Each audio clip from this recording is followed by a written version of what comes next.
All right, and we are live. Welcome to this, 39th installment of DLO Live. That's as close as I get to Walter Cronkite. As is my usual tradition, before I get to the primary topic of the conversation, there are a couple of updates, and I'm going to add my guest here. My guest here is Greg Roman of Voodoo Gun Works. And I strongly recommend we don't let him get out of here without answering every question you have about precision rimfire. I'm not convinced I can get him on here again. I'm going to add Greg so you can see his smiley face, and then we'll do some general announcements, and as people filter in, we'll get on with it. Greg? How are we doing, Ilya? Oh, just peachy.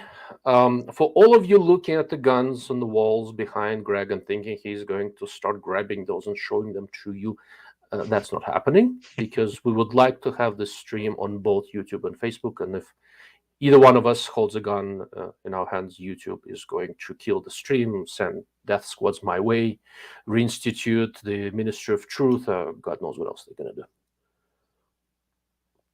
All right. As far as general announcements go, I'm going to minimize Greg for a moment. General announcement number one. I was sick with some weird-ass bug again last week, which is the reason for my bedroom-ish voice. I do apologize. That also means no alcohol for me today. It'll just have to be coffee, so no booze of the day questions. The topic that I really want to cover, I've talked about in the past a little bit, and I keep on coming back to it, is precision rimfire and optics for precision rimfire. Normally, I'd just be pontificating about optics, but since we have Greg here, we'll do this. I'll tell you a little bit about how I choose rifle scopes for my accurate rimfire guns, of which I actually have a couple now.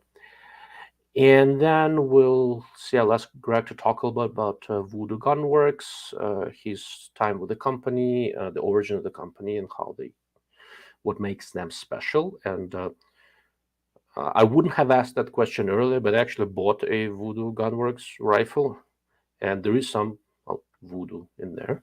Forgive the turn of phrase. So maybe Greg can tell us something about that. And after that, we'll do the customary Q&A. I know our Q&A sessions go into 8,000 different directions.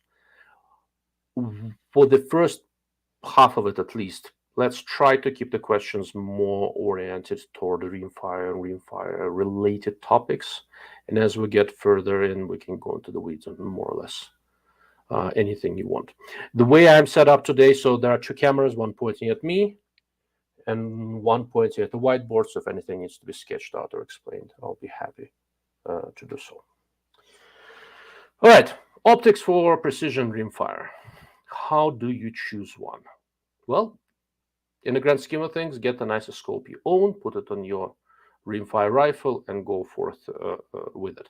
Why do I say that? It's really interesting. You know, I was chatting with a couple of fairly experienced rimfire guys, and they go, "Oh, I don't know. It's just a rimfire. I can't see a $4,000 scope on just a rimfire." And I'm going like, okay, of all the rifles you've got, which one do you shoot the most? And I think about it and go, well, ammo is expensive. I think I shoot my 22 the most. Go, oh, so the rifle you shoot the most, you do not want to put your nicest optic on. And that usually gets everyone to think about it for a moment. And the truth is, other than ammo, as far as the guns themselves go, we're spending a lot of money on nice rimfires. Maybe not as much as you'd be perhaps spending on a match gun, but it is a significant amount of money. And as far as number of rounds downrange goes, I shoot a fair bit.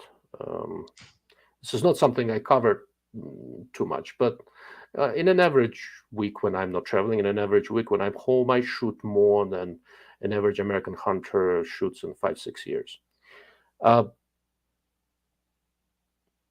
shoot my 22s more than anything else at this stage. And the second place, I think, is neatly divided between ARs and air guns.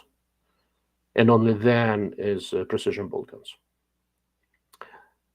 So what is my choice of optic for precision rimfire? Well, honestly, that doesn't have to be this, but this is the type, and it is generally a March 5 to 42 by 56.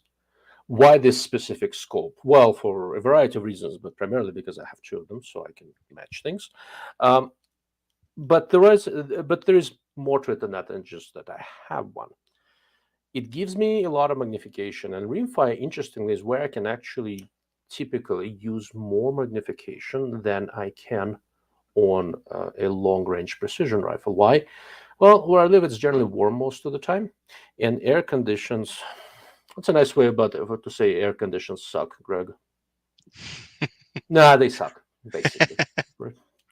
Air conditions suck most of the time, and if I'm shooting fairly far away, like my long-range precision rifle generally has this guy on it. I took off a bunch of scopes that I have them on hand. This is a Tangent 5 to 25, and I can count on one hand probably a number of times in the recent weeks, months, I've shot it on 25 power.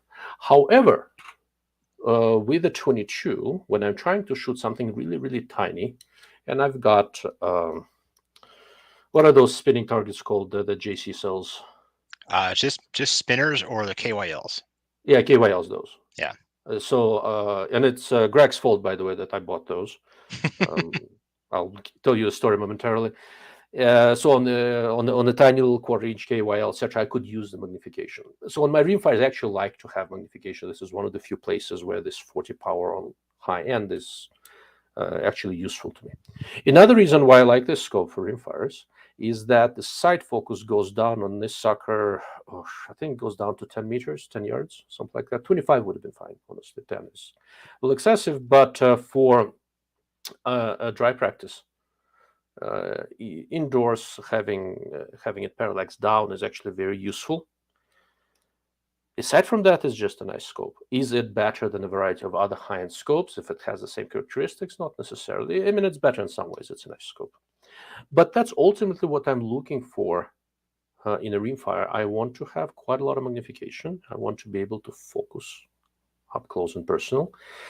I'm not as picky about reticles. As far as reticles go, I more or less do the same thing as I would normally do on a centerfire long-range gun. But what I do want, to a good degree, I want to be able to have this really, really crazy center field resolution. And this is where scopes like March, ZCO also prioritize resolution a bit more than contrast, do really, really well. While for long-range precision with centerfire guns, I start looking at designs that really give me that color pop and better subtle contrast resolution, things like that. And that's where Tangent, I think, is still the best. Now, my problems of choosing between Tangent and March are decidedly first world problems. But it's nice to have them, and there is a difference between the glass. I actually look at the image and see what will work better for what conditions. Another thing is that I very seldom shoot my 22s at night, although with the Voodoo I got from Greg, I'm looking to change that if I ever go shoot some varmints. But I don't care about low light performance nearly as much, but I really care about resolution. Okay. Now, as far as the Voodoo rifles go, so the Voodoo I have is chambered in a 17 HMR, and I've got a picture of this thing here that I'm going to pop on the screen momentarily, and I'll tell you a little bit of what that is, and I'll turn it over to Greg so he can tell us why I made the wrong choice when I bought that specific one. Just for the record, you don't have to tell me it's a wrong choice. But if you take my decision-making process apart, I would really appreciate it. And I'll argue with you vociferously, and I may not be always right, but I have more stamina than you do. All right, that's my Voodoo. Can you remind me, Greg, which version is this? Is the Renegade, or which one is this? That is a Ravage. Ravage, yes. Well, the Ravage is our line of rifles that are built into stock, so more of a tactical type stock. Yeah. That stock is a Graybow Ridgeback. Thank you. So it's a Graybow Ridgeback stock. What you don't see as well in the picture, it has a nice wide flat forend, M-lock slots. I have a Arca Swiss plate sitting up front. Normally I have a bipod hooked up to that. I forgot my shooting bag. I have the Armageddon gear shooting bag. Normally it would be sitting on that closer to the magazine. I forgot that, so I just clapped it down to take a picture.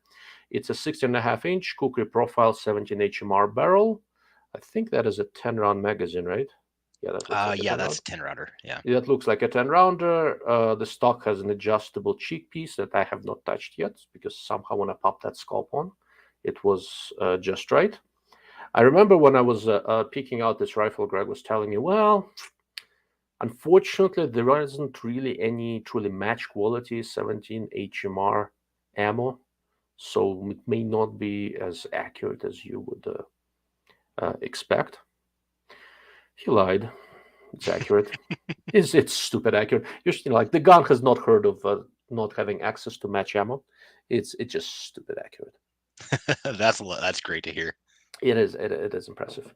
There's another interesting thing. So I chose 17 HMR because I wanted to make it out. I had an opportunity that unfortunately fell through to go shoot some ground squirrels, stuff like that.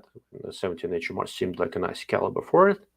But another thing I wanted to explore a little bit was the wind performance of 17 HMR because it's the little 17, very light 17 caliber bullet is not terribly aerodynamic. On paper, it's supposed to have about 20% better wind resistance than the subsonic 22s we shoot out of accurate bolt guns. And in practice out here, it looks to be bucking wind better than the ballistic calculators would predict. And especially as we get out to longer distances. My theory is that because of the increased drop of the 22s, it ends up high off the ground where the wind is stronger. And the flatter trajectory of 17 HMR helps it buck wind a little bit better than a ballistic calculator would suggest. But we'll see. That still needs to be explored. So, we have an interesting question. So I'm going to let Greg talk a little bit about Voodoo in a moment. And then we'll put him on the spot immediately once he's done. It so happened that I do have an entrance that I took to Lapua Rimfire Center earlier this week, so I can talk about that. All right, Mr. Greg Roman, tell us about Voodoo Gun Works. Absolutely. So, Voodoo Gun Works has been around since late 2016. It was kind of just in some ways, just happenstance of some people getting together, combined with a little bit of a dream of the ultimate product. So, well before 2016, our engineer, Mr. Mike Bush, had been working on what is now the Voodoo V22. Mike's history is involved in converting 40x single shots into repeaters. And in that process, he developed what is now our magazine, and kind of has been working on developing a rifle around it. There's obviously a lot of 40x DNA, if you will, in our action. And Mike had done a few things in business to try to get it going on his own. And Mike was a brilliant engineer. He needed a little bit more partnership, if you will, to get it off the ground beyond where he had it.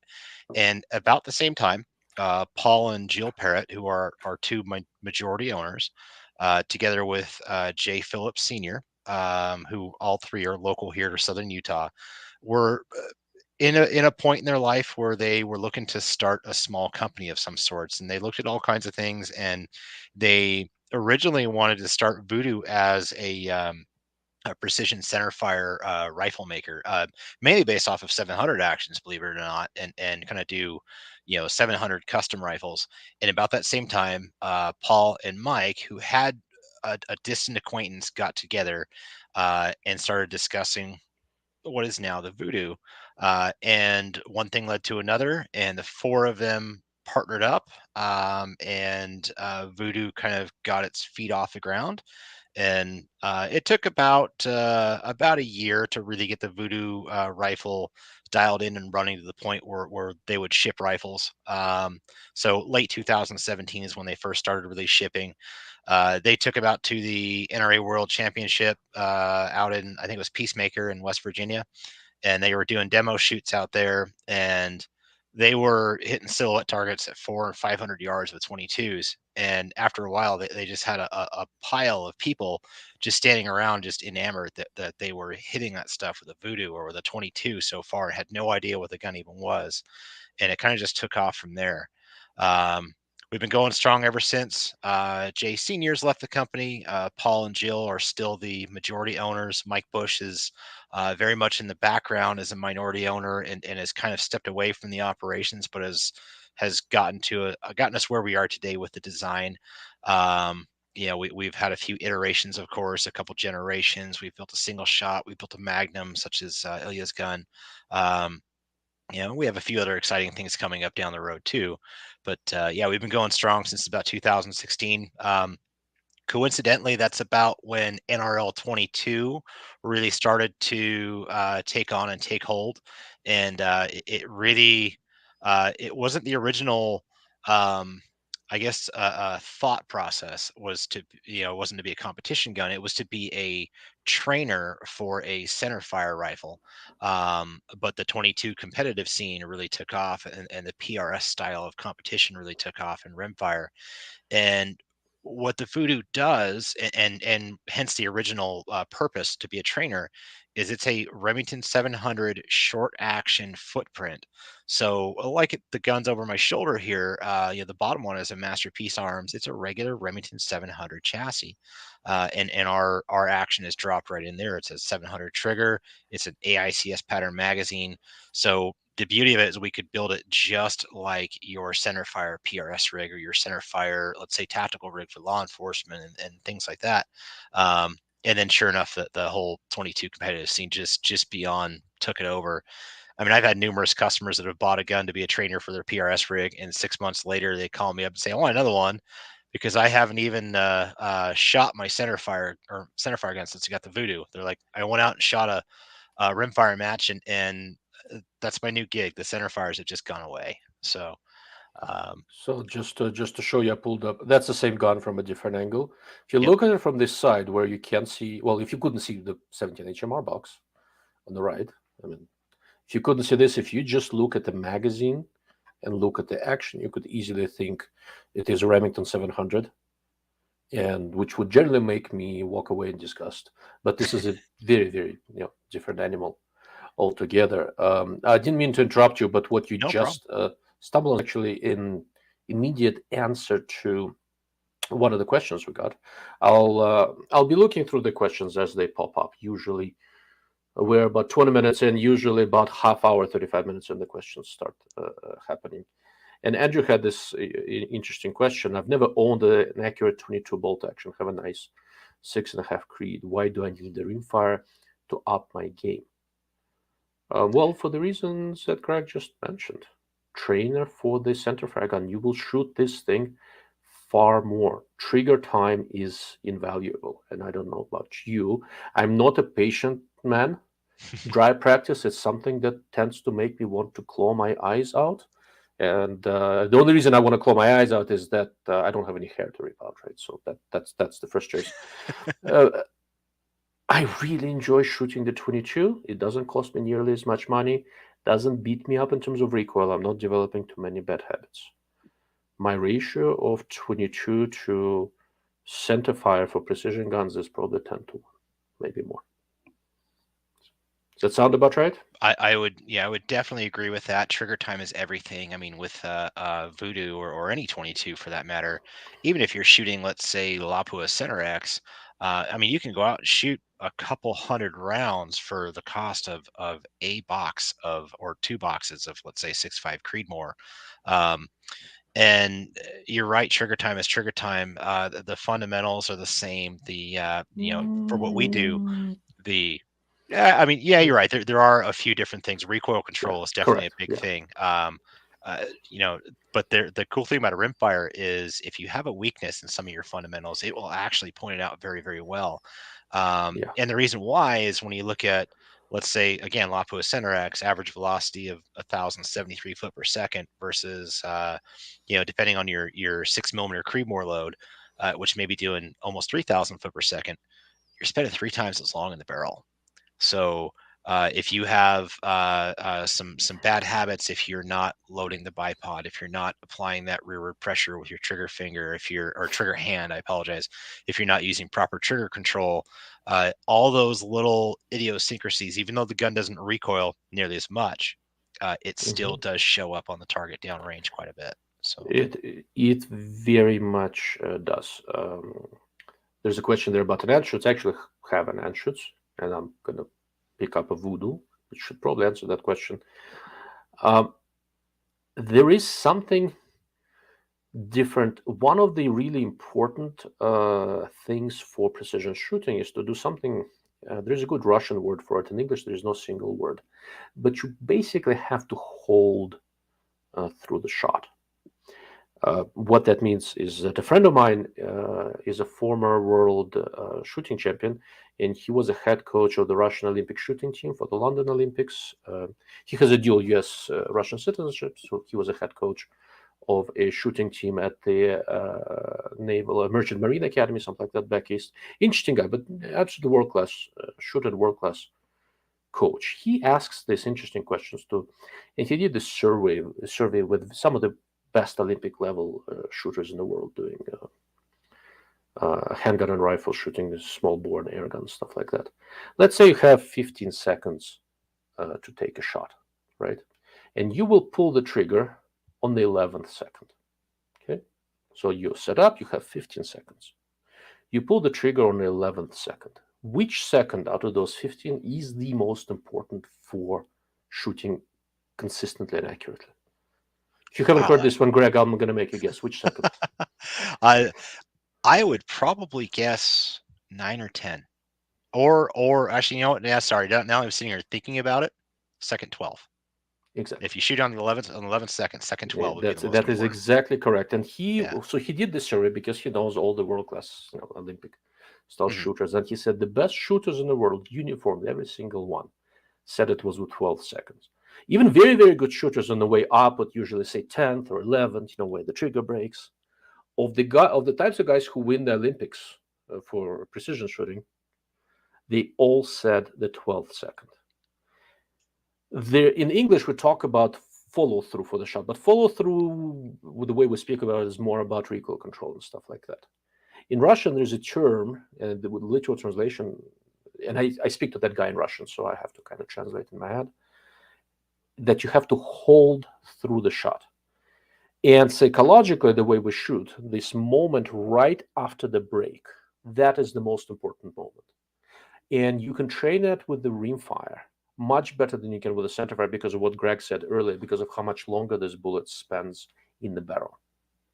If you could hold through your shot with the subsonic 22, and I happen to shoot subsonic blackout a lot, partially for similar reasons and stuff like that. If you can hold this position while the bullet is in the barrel for a 22, you will be able to do so for a centerfire. The reverse is not necessarily the case. Is it making sense? I would agree with that statement fully. Yeah.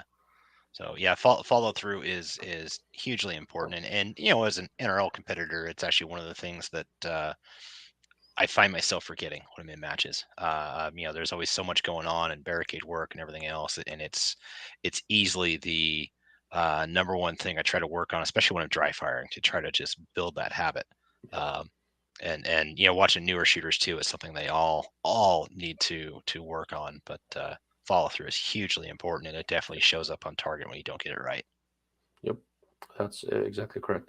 But see, so Greg is a competent shot. If he does something wrong, you can kind of look at the bullet group and figure out what's what. I have so many problems that you can't make heads or tails. Like everything goes all over the place and stuff like that. I usually blame the wind, but I may be running out of excuses. Well, with wind and NRL, one of the reasons that I stress follow through is I train, and my dog's just coming here to say hi, so sorry for the interruption here, but I train to do my best. Even if I have a miss in competition, that miss is still a very valuable piece of information. It's a valuable shot. It's not a useless, wasted round downrange, because what it tells me is what happened with the wind. What did I have the wrong elevation dope or something dialed in the shot? And I train to not release the trigger until I see where my impact went, and I've measured, so if I miss the target, I'm measuring with my reticle to see which way Mm-hmm. it went. So if I have to send another one, I can very quickly rack my bolt, hold off that correct or that same amount and send another one before the wind changes or something like that. So I always train to not release that trigger until we see where that bullet actually went. Well, that's interesting. So you're holding the trigger back Correct. while the whole processing is happening when you're trying to figure out what you're going to do next. Correct. And things like that. Correct. Yeah. I'll kind of, break the shot and send it, see the impact, and I'm measuring. And as soon as I have an idea what I want to do next, or once I call the impact and actually have the measurement, I'm running the bolt as I kind of mentally reset for the next shot. And I mean, if I miss one shot, I want to have the next one off. Let's say if I'm prone at 150 yards, I want to have the next shot off in less than 2 seconds. I mean, as quick as possible, especially, I mean, I can remember NRL 22 Nationals last year, the wind was changing every few seconds. So getting that shot off before the conditions change was vitally important. So Yeah, that's kind of like my last shooting session. I was standing there, behind a tripod, and the wind was coming a little bit from behind me, and shooting a 5-6 shot group. It's for the first couple of shots, it was from behind me from left to right, and for the last 2 shots, it was from behind me from right to left. those are the toughest. And occasionally strong enough to move me. And I'm not exactly a lightweight. Before we move on to, yeah, I remember what you look like. You're a lightweight by my standards. I'm working on it. Skinny people don't understand. Okay, so I think we made a pretty decent case of why you should have a precision 22 and why you should practice with it. What are the downsides? I'd have to think about that one. It's a deep. I can think of hole 2 right off the top of my head. Well, I mean, if you look back here, the bad side is that they multiply. You stick them together, and 2 of them together. You magically come back, and there's a third, and your bank account's emptier. But yeah, that was one that I was thinking of. Yes. What are your thoughts? What's your other one? That one, and we've touched on it briefly. Recoil control.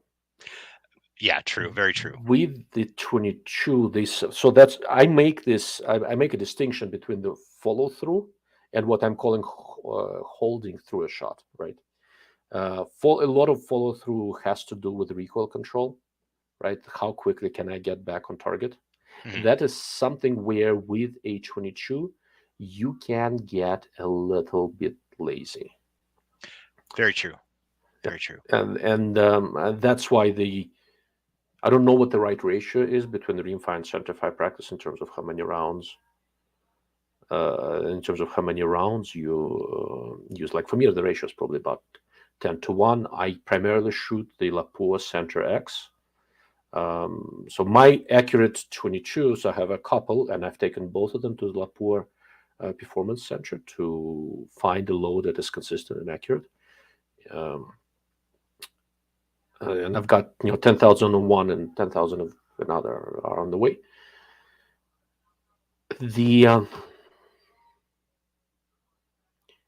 When I'm shooting prone and stuff like that, there's actually not that much difference. I'm not seeing any difference. But when I'm shooting at weird angles, or even standing off of the tripod, if I lose focus for just a moment, I'm letting myself get away with being more lax than I should be.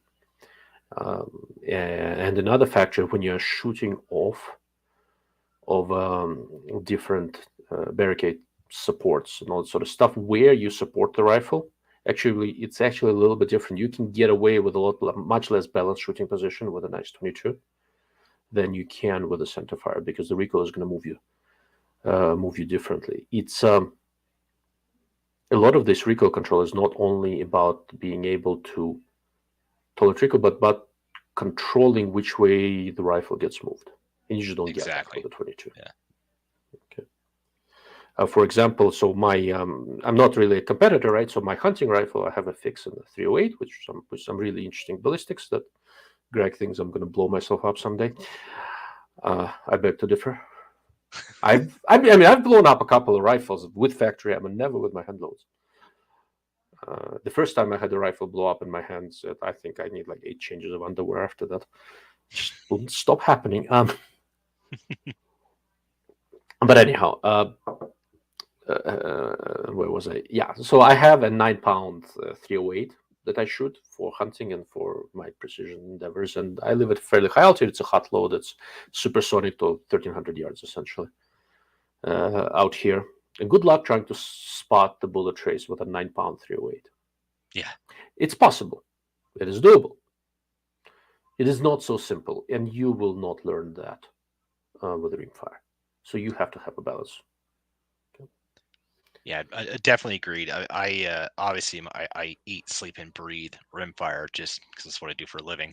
And yeah, when I do get the time to get behind the center fires, I definitely find it's a whole different ball game that it takes me a few rounds to get back in the saddle again, if you will, to get used to it. So Yeah, I can imagine yeah. so.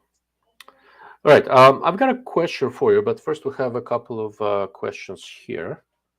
Let's address those, and then I'm curious. I want to talk a little bit more about rifle setup for an RL-22 Okay. and things like that. So, Mr. Chen, this might be out of context, but the same price. Why would I pick Voodoo over Anschutz?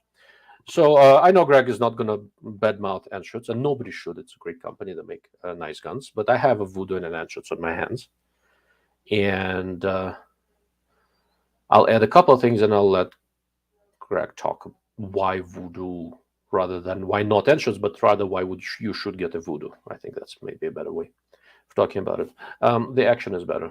The action is smoother. It's basically as simple as that. I can get everything manipulating and running and functioning properly without disturbing my shooting position with the Voodoo. Which one is more accurate? It depends on how lucky you get, etc. I have a fairly nice entrance that I just took to Lapua. We shot it in the tunnel, no wind, nothing. We found a pretty nice load. All the 22 Voodoos I've seen shot better than my entrance. Now, does it mean I have a bad entrance? No, it's a perfectly reasonable gun. But and I don't have a $6,000 entrance. I have $3,000 one. But my entrance is in the same general price range as the Voodoos, and all the Voodoos I've seen shoot better, and the actions are smoother. That's just personal experience.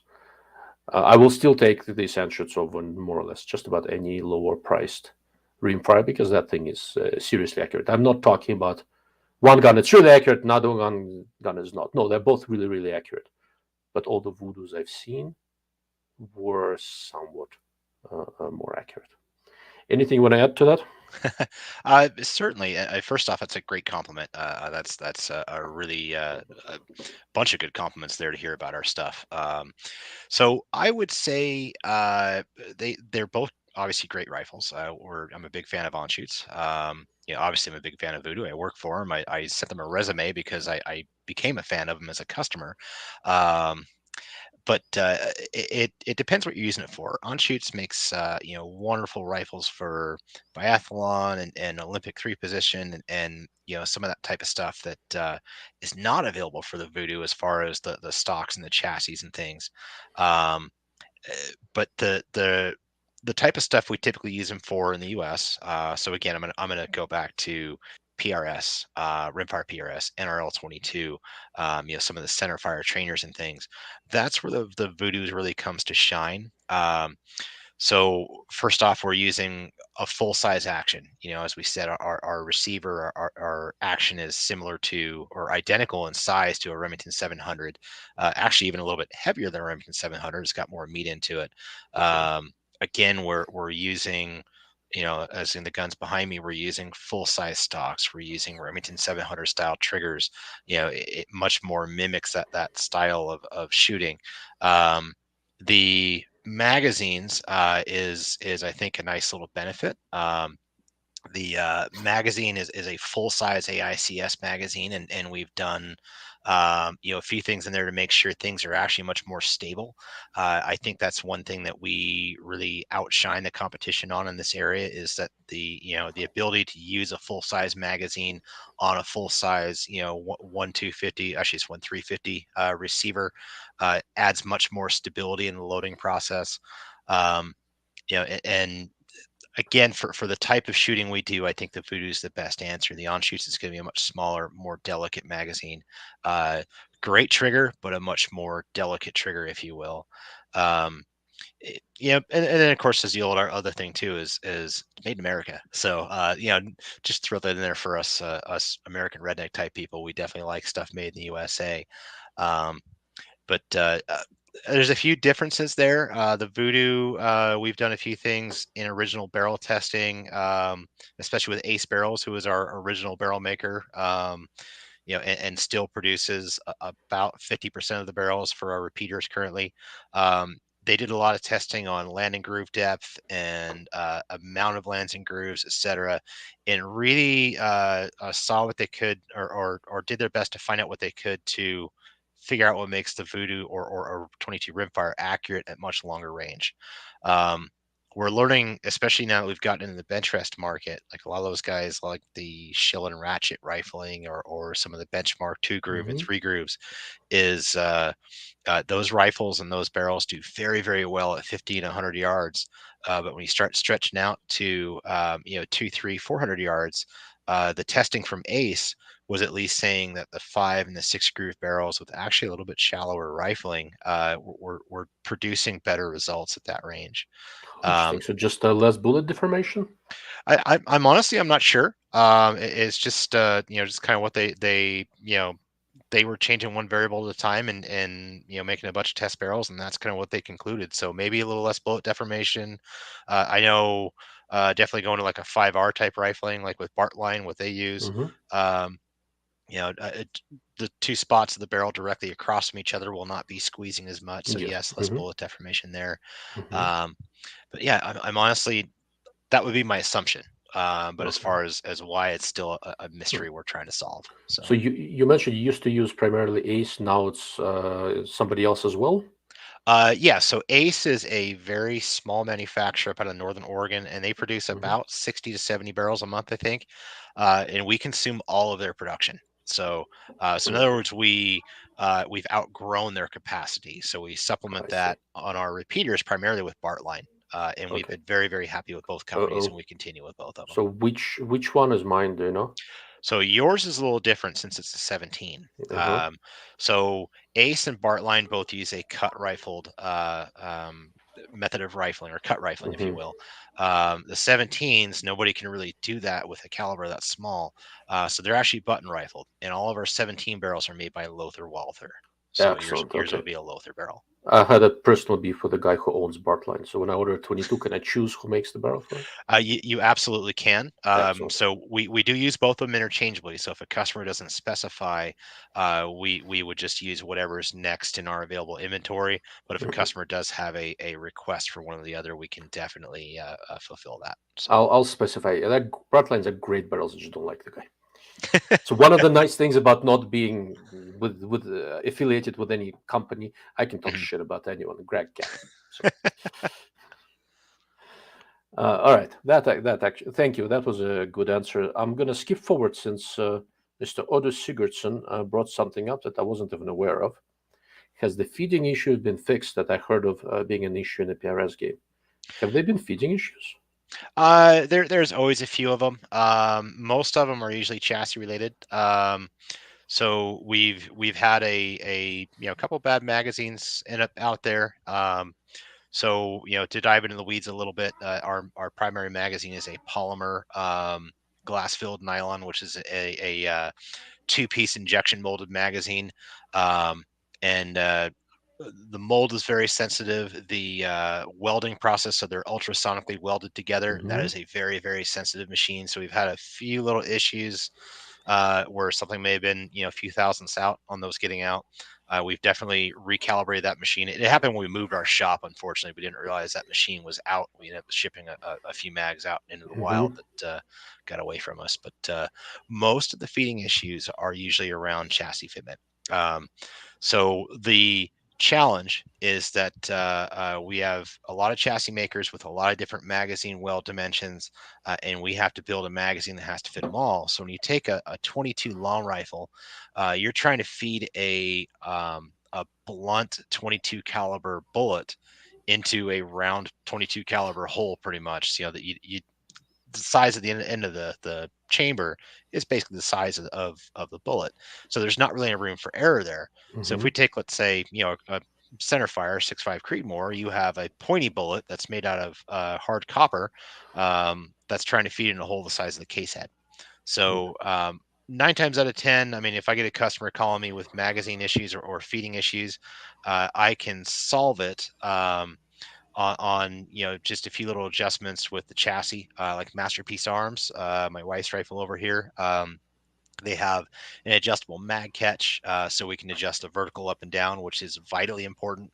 And they also have some spacers too, because we want to adjust the amount of movement forward and back. If there's any rocking or anything like that, you're going to cause that round to not align right with the chamber. So it's a difficult process, and unfortunately, there's a lot of vendors involved in it. The other thing we realized too is, when we built our magazine, we called up AICS and said, "Hey, this is what we're doing. Would you guys be willing to share your specs with us?" And they said, "Oh, hey, here." And when we talked to the chassis manufacturers that we have, issues with fitting, we asked them, "Well, did you call AICS?" And they said, "No, we took the biggest magazine out there and did our best to make our rifle fit it," which would be like the Magpul magazine, which is huge. So they have an AICS pattern chassis that is not true AICS pattern. So that's the biggest challenge, is a lot of variance from side to side or from chassis to chassis. So, Interesting. but we've learned a lot. We learned how to work through most chassis problems. There's ones we would advise to and ones we would advise against. We've definitely been making some strides with certain chassis manufacturers, like MDT would be a great example. They are doing some updates to their ACC, which is their main chassis, and they now have an adjustable mag catch, and they even are working on a some sort of collet system to adjust the forward and back space in there, and that seems really promising so far. But one step at a time. But yeah, if you're having some feeding issues, give us a call. We'll be happy to do what we can to help you through it. Or if you are buying a Voodoo rifle, have them feed it into HS and figure it out before it gets to you. Yeah, and that's definitely always an option. Even if we're building you a barreled action, if you send us your chassis, we can definitely fit that in there for you. If there's any parts or anything like that we need to get, I mean, of course, we'd ask you to cover that cost, but we're definitely more than willing to install a barreled action you purchase into your own stock or chassis. So, Right. Let's take one more, then I want to talk about choosing a rifle for NRL 22, 22X. This one. Has the fall of Remington affected the popularity of the pattern? good question. No, I don't think it has. And the reason why is because there are so many manufacturers out there using a Remington clone, if you will. Impact and Defiance, and just a couple off the top of my head. But there's so many of the top name centerfire action makers that use that Remington style pattern. For their chassis fitment, that even though it doesn't say Remington on the side, you can still take that action out, drop a Voodoo in there, and run just fine. So I don't think it really has at all. I have such mixed feelings about this. Yeah, I should let it go. Remington went bankrupt. Maybe I should learn to let go. I just not good at that. Yeah, I've been in the biz a long time, and it's sad to see such a big company go. But they did some things where I think they really shot themselves in the foot. So No, is what it is. that is not an accurate assessment of the station. They didn't just shoot themselves in the foot. They shot themselves in the foot, shoved a hand grenade without a pin up their ass, then tried to do a self-execution, and I'm pretty sure there was a Japanese-style harakiri somewhere in there. And after all that, they still survived another decade. So which true. I didn't want to says a say it, lot but about the gullibility of the American consumer. I could not freaking believe it. And then, as a in an attempt to save their fortunes, they started buying up perfectly respectable gun companies and screwing them up. agreed. My favorite example was Marlin. Marlin used to make such wonderful lever guns. Then Remington buys them. I kid you not. First, they buy them and say, "Yeah, we're just buying them. We're not going to do anything, right?" So 3 months later, they moved production from Connecticut, where they actually knew how to make those things, to whatever was the New York, upstate New York, wherever Remington had their factory, where we used to bring in a bunch of metal and wood and plastic, fit it all together so to make sure it doesn't work. And then at the next SHOT Show, the Marlin lever gun samples, they brought two SHOT Show. So bad that I cut my hand while trying to cycle the lever. Yeah, I can remember, and not just Remington. There were a couple other really good, gun makers back in my gun store days, where we get a Yeah. rifle brand new out of the box, and you know, um, customer would buy it, go to the range, and say, "Hey, I can't close the bolt on a factory cartridge." Yeah. That's just scary. It's And yeah, it's just heartbreaking to see a very traditional old yeah. American company go down like that. Yeah, So. but see, but most of those were smaller and they got punished by the market. Either went better, got better, or went under. Mhm. The Remington, just because of the name, persisted, like I said, for a decade longer than it should have. Yeah, agreed. Definitely agree. Yeah. So, So, all right. Um, there are a couple of few more questions. We'll get to that momentarily. I want to talk a little bit about how would you choose a rifle for the NRL 2223X. I'd like you, if possible, to sort of go through your decision process. There's something that we talked about yesterday that was new to me. It was really interesting, barrel length. I would definitely want to talk a little bit about that. And please touch on the optics. I know your preference for scopes is a little bit different. I wonder mhm. if your reasoning is different than mine. Sure, So the sure. floor is yours. All right. So, yeah, choosing a rifle for an NRL 22. This is definitely something I talk about every single day. There is. I'm going to preface this with saying some of this is very subjective. It's definitely going to change from user to user. Um, I mean, the very first obvious thing is like the two over my shoulder. The bottom one is my wife's. The next two above it are mine.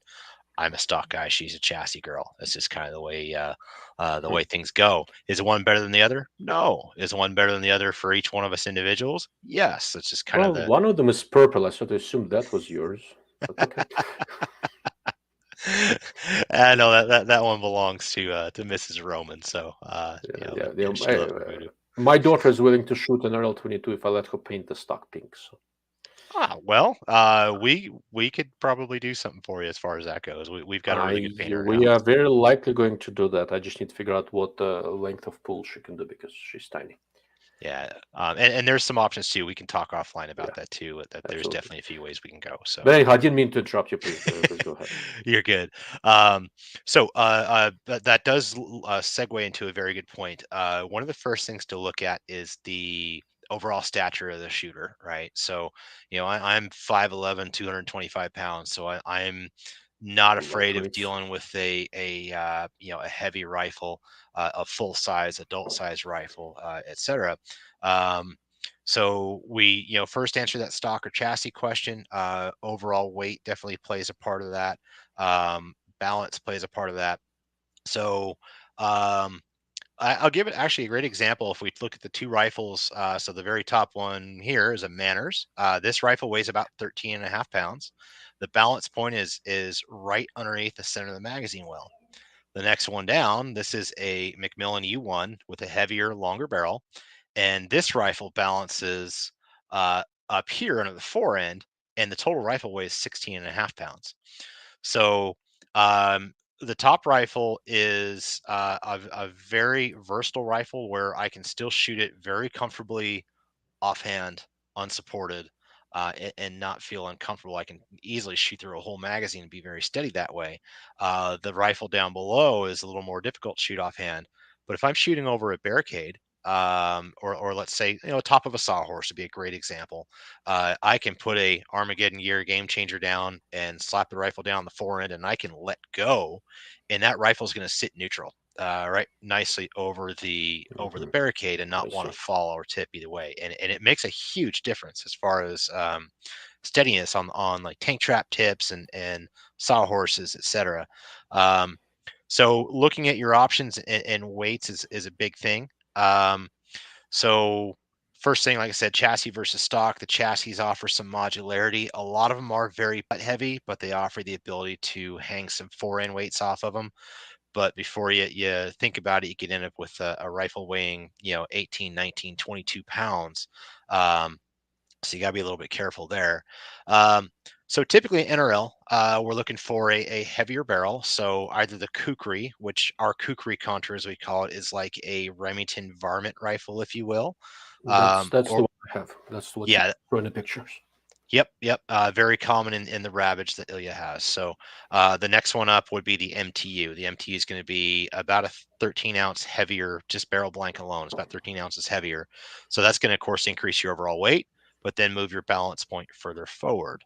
Um, so barrel length is something to consider. Again, all this kind of factors in. If you're a small young lady, having a lighter gun, lighter chassis, a lighter barrel may be a little more advantageous to you Pardon me. because you have to move that rifle around in between barricades and positions, and that gets exhausting. So versus somebody my size can take a 16-pound rifle and hoof that thing from position to position. Um, so on the barrels, like I said, if you can take the heavier barrel, it's going to be more advantageous to you off the barricades. It's going to shift your center of gravity forward. If you have a heavy scope on there, like let's say the ZCO or really heavy scope would be a Vortex Razor Gen 2, that's going to shift your center of gravity down, which is actually also advantageous. It keeps your rifle from wanting to tip when you get it onto a barricade. So balance plays a huge part all the way around. The other thing that, like we talked about last night on the barrels, is that originally when Voodoo got started, it really wanted short 16 or 18-inch barrels, and for good reasoning, they wanted to be handy. So if we're shooting off of like a step ladder, where we may have to shoot off of every single rung of a step ladder, getting an 18-inch barrel in and out of that versus a 22-inch barrel in and out of that, it's going to be much easier. So that was the original trend. Now, um, the trend is going towards much longer and heavier barrels. And the reason one is balance. Of course, we're shifting that balance point forward. The reason number two is something that we found out as we got into the single shot game and we started learning from the bench rest shooters is that with the longer barrels, we're actually seeing better numbers over the chronograph. So what I'm going to dive into a little bit here happens to go for a cut rifled barrel. Button rifled barrels are going to be a little bit different as far as the characteristics inside the barrel. Um, excuse me. So the cut rifled barrels will accelerate that bullet really hard out to about 16 inches. Um, Once they hit about that 16 and a half inch mark, they'll slowly accelerate, a little bit further out to about 20 to 21, but it's very minor. I mean, 16 and a half inch barrel up to 20-inch barrel, you're going to see maybe a 5 or 10 foot per second increase. Um, that about 21-inch mark is that magic mark. That's where that bullet loses steam, and all of a sudden drops that drag chute and slams on the brakes. And it is fast. It slows down really, really fast. So what we found, and by learning from the bench resters, is that when the barrel is over that point of no return, as we'll call it, when the bullet starts slowing down, your standard deviation and your extreme spread numbers will actually tighten up. So your velocity numbers, for instance, the example I gave last night, my 22-inch gun, which is this guy, versus my 20-inch gun, which is this guy.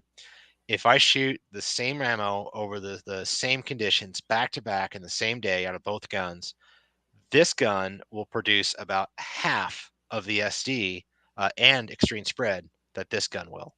And the only difference is the barrel is 2 inch longer on this gun. Um, Again, I can't really explain it, but it's something I do know from the bench rest guys. That's why you'll see a lot of bench rest shooters using 24 and even 26-inch barrels. And they're getting super low ES and super low extreme How SD. interesting. So No, um, I'll interrupt you for a moment. sure, Something just came up to me. So let's say we're looking at two of your most common barrel profiles: Kukri, which is a fairly heavy profile, but an yeah. MTU, which is a straight taper, even heavier. Let's say I want to keep the weight more or less the same. Am I better off with a 24-inch Kukri profile compared to 20-inch MTU, or wherever the weight is about the same? Where do I get more stability from a thicker, more more consistency in terms of velocities and stuff from a thicker MTU profile, or if I go with the longer Kukri? That's up for a little bit of debate, and there's going to be some pros and cons. So first off, like I said, when we put the brakes on at that 21-inch mark, it is hard. So when we in our testing with a 22-inch barrel, we're still getting, in normal conditions, velocity maybe 5 foot per second below published velocity. But when we Hmm. step up to a 24-inch barrel, we found we've lost a whole heck of a lot more. So while yes, we're also seeing some really good accuracy. Um, and sorry, just reading your question, I lost my train of thought. So Hmm. um, uh, we're seeing some really good accuracy, some really tight ESSD. Uh, our exposure time, when we're thinking about the wind of the 17, right? The same thing applies to a 22. Is the less time you spend between the muzzle and the target, the less time or less time you have exposed to the wind. Yeah, that's So fair. kind of a trade-off is how tight we want to get in velocity, but how slow are we willing to get in that bullet. Hmm. So I think if weight was something you wanted to keep down, then maybe a 22-inch kukri or 24 is going to start slowing down quite a bit. A So 22-inch kukri 22 then, might be okay. advantageous. Hmm. Um, if long range is not as considerable as some of the other guns out there, maybe going to 24-inch might be better because again, we're not as worried about going too slow. Yeah, Um, you're talking to a guy who shoots subsonic blackout at 800 yards. yeah, So 22 definitely. inches, okay. Yeah, and then of course there's the stability factor too of just a Hmm. heavier rifle is gonna just sit and be more dead and Yeah, just that's absorb a things fair a little point. better, if you will. So That's a fair point. All right, so so when I configure a 22 uh, 22 long rifle Voodoo, we'll go with a 22-inch barrel. And a I, 22 for a 22. Okay, I can live with that. good Are you choice. seeing the same thing with the 17 HMRs, 22 Win Max, or is the ammo just not accurate enough to be able to tell these kind of a difference? We're not seeing as much of the same thing. We haven't done the same test with it. Like we literally took when Voodoo started, we literally took I think a 26-inch barrel and went out, shot, brought it back in, lopped and then shot. Went out, shot, brought it back in, lopped and then shot, and did it over and over and over again to get the data. We have not done it with a 17 or 22, and that Mhm. would be actually a very interesting test when we get time. Now we're just too busy. Um, but I'd be Okay, people, curious. stop ordering Voodoo Rifles. I really want them to do this experiment. There's a list a mile long of experiments we need to do, Yeah, unfortunately. But I bet. Anyhow, so before I interrupted you, we talked about the stocks, the barrel length. So mhm. what's next as you're configuring an RL-22 rifle? We're probably going to look at the optics, and I guess real quick before we get off too far, let's go back to the stocks and the Hmm. chassis. One thing we're definitely looking for is versatility and adjustment. Um, so think about how are you going to hang your bipod on there. Hmm. Do you need what type of grip do you need in order for your type of shooting to get good trigger control. Adjustable comb, adjustable length of pull. Are you looking for any sort of adjustment in the butt pad as far as up and down and left and right? Some of that stuff can be advantageous, some of it can overcomplicate things a little bit. um, but yeah, a couple things I like too, that I noticed with different stocks and chassis. I like to have a nice squared off fore end. Um, it really kind of makes things steadied up on the barricades. Like if you're shooting off of the rung of a step ladder, you have a 90-degree angle there between the side of the step ladder and the rung. So if you have a squared off stock, you can definitely jump in there on the side and actually clamp up in there. And it makes a very, very nice place to go. Yeah, here on the Ridgeback, not as much of a square side, but it is a 90-degree forend, if you will. So the bottom is perfectly flat. The side is also perfectly flat. It does have a taper on the top, but it does give you a good surface to clamp in there.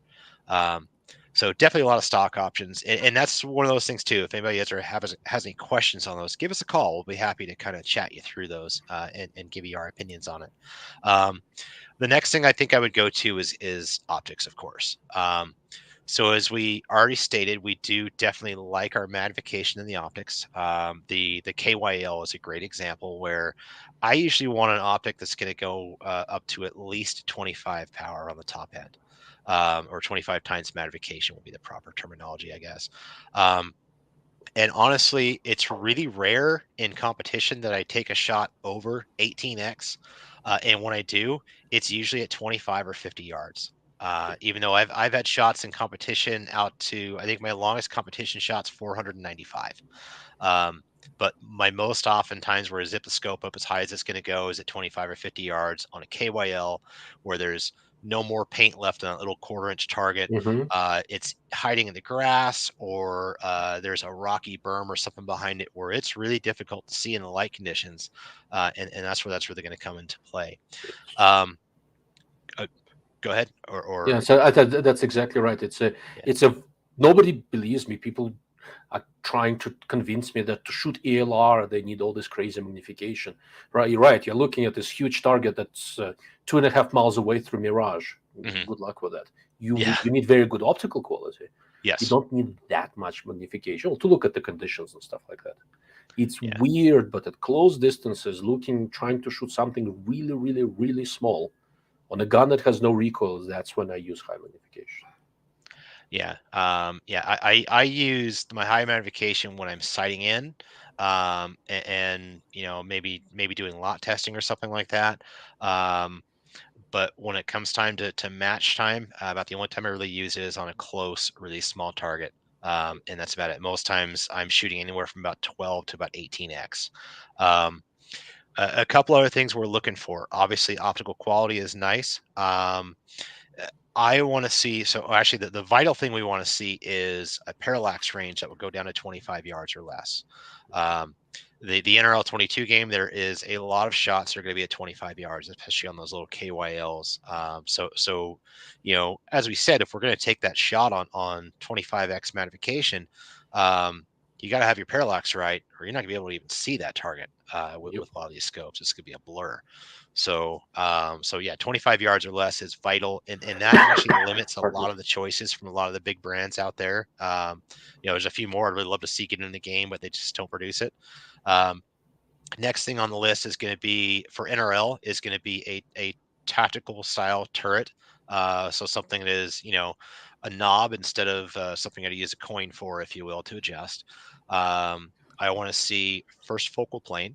Um, so we can also have a reticle in there that speaks the same language as the turret. So if we're using an MRAD reticle, we have an MRAD turret. If we have an MOA reticle, we have an MOA turret. So if we, as we were talking about before, if I take a shot and I miss, I'm going to measure with that reticle, Okay. and then I can go ahead and re-engage. Very, Go ahead. very quick thing. So I'm looking. My microphone is blinking. I have a suspicion that the battery might die. I'll Okay. let Greg talk. I have a spare microphone. I'm going to connect it just in case. And if all of a sudden sound disappears, I'll switch over. Go ahead. Cool. Awesome. But anyways, as I was saying, I use that reticle a lot to do some measuring and to call my shots and to, re-engage. But that also gives me the ability to sight in, maybe make some adjustments with the turret. If I have a little more time, I can fine tune a turret.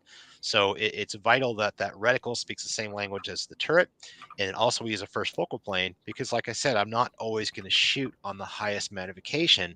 So I want to be sure that whatever I'm looking through, I don't have to worry about doing any sort of math to figure out what magnification it's on. I can just look at it, measure my distance from point of impact to point of aim, and go. Um, so those two are vital. I want to have very accurate tracking. That's if it came between really high end glass and a wonderful image quality and great tracking, if I had to choose one or two, I would rather have to deal with a little less quality glass and have better tracking than vice versa. Because again, with rimfire, like if we're have a 25 or 50 yard zero and we're shooting at, let's say, 495 yards, depending on the condition, my come up for that or my dope for that's going to be 26 to 29 mils, somewhere in there. That is a boatload of travel, and that has to be absolutely dead nuts on. Otherwise, we're just have no chance in heck of hitting that target. Um, I mean, to give you examples of what we do, we were at a demo shoot where Ilya and I actually met. It was at the Comp Expo out in Grand Junction last year, and I had two of my guys with me. One of them was one of my employees, and the other one was his 14-year-old son. His 14-year-old son had this rifle here off a tripod and was hitting a 12-inch target repeatedly at 538 yards, and he was dialed for that. So, being able to look at your dope chart and actually punch those numbers in, and dial them in and have some confidence that is huge.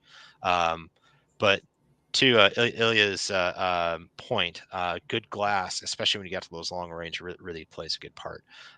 Mirage is a big thing too. So we definitely are worried about Mirage. That's one thing where I really notice, like zero compromise optic is one of my favorites, because they do cut through the Mirage so well. So, but yeah, so NRL 22 optics, we're looking for parallax below 25 yards. We're looking for magnification, I would say minimum 25x. We're looking for a target style turret that speaks the same language as a reticle, and we're looking for a first focal plane reticle. And we want to have excellent tracking. So it's a tall order that, unfortunately the menu is a little bit limited with some of that. Not all the scopes check all those boxes. So You have good options. There is the Z-Comp there are. that Greg's mentioning. There's a March that I was talking about earlier. Night Force Attackers 735 is a wonderful scope for Rimfire. Yeah, I can think of a good number of others. There's a Leica PRS. There are quite a few, actually, now that I think about it. Not a huge number, but there is enough. Yeah, the one name that is surprising to not really see get into is Loophole. Leupold Mark Fives. They are focusing down to 50 yards. Yeah, and unfortunately, yeah, if we can get that down to 25, I think that'd be a big player in the game. But yeah, It would be. I really like that. So I happen to really like the Mark Fives, and they got these two new reticles that I think are excellent. But I really like the engineering people at Leupold, and I know some marketing guys who are really excellent. But as far as product configuration, it's like they get this whole feature list. They look through it and say, okay, if we take these two things, it will hold us back, and we need the next challenge. I don't know. Yeah, that's an interesting thought.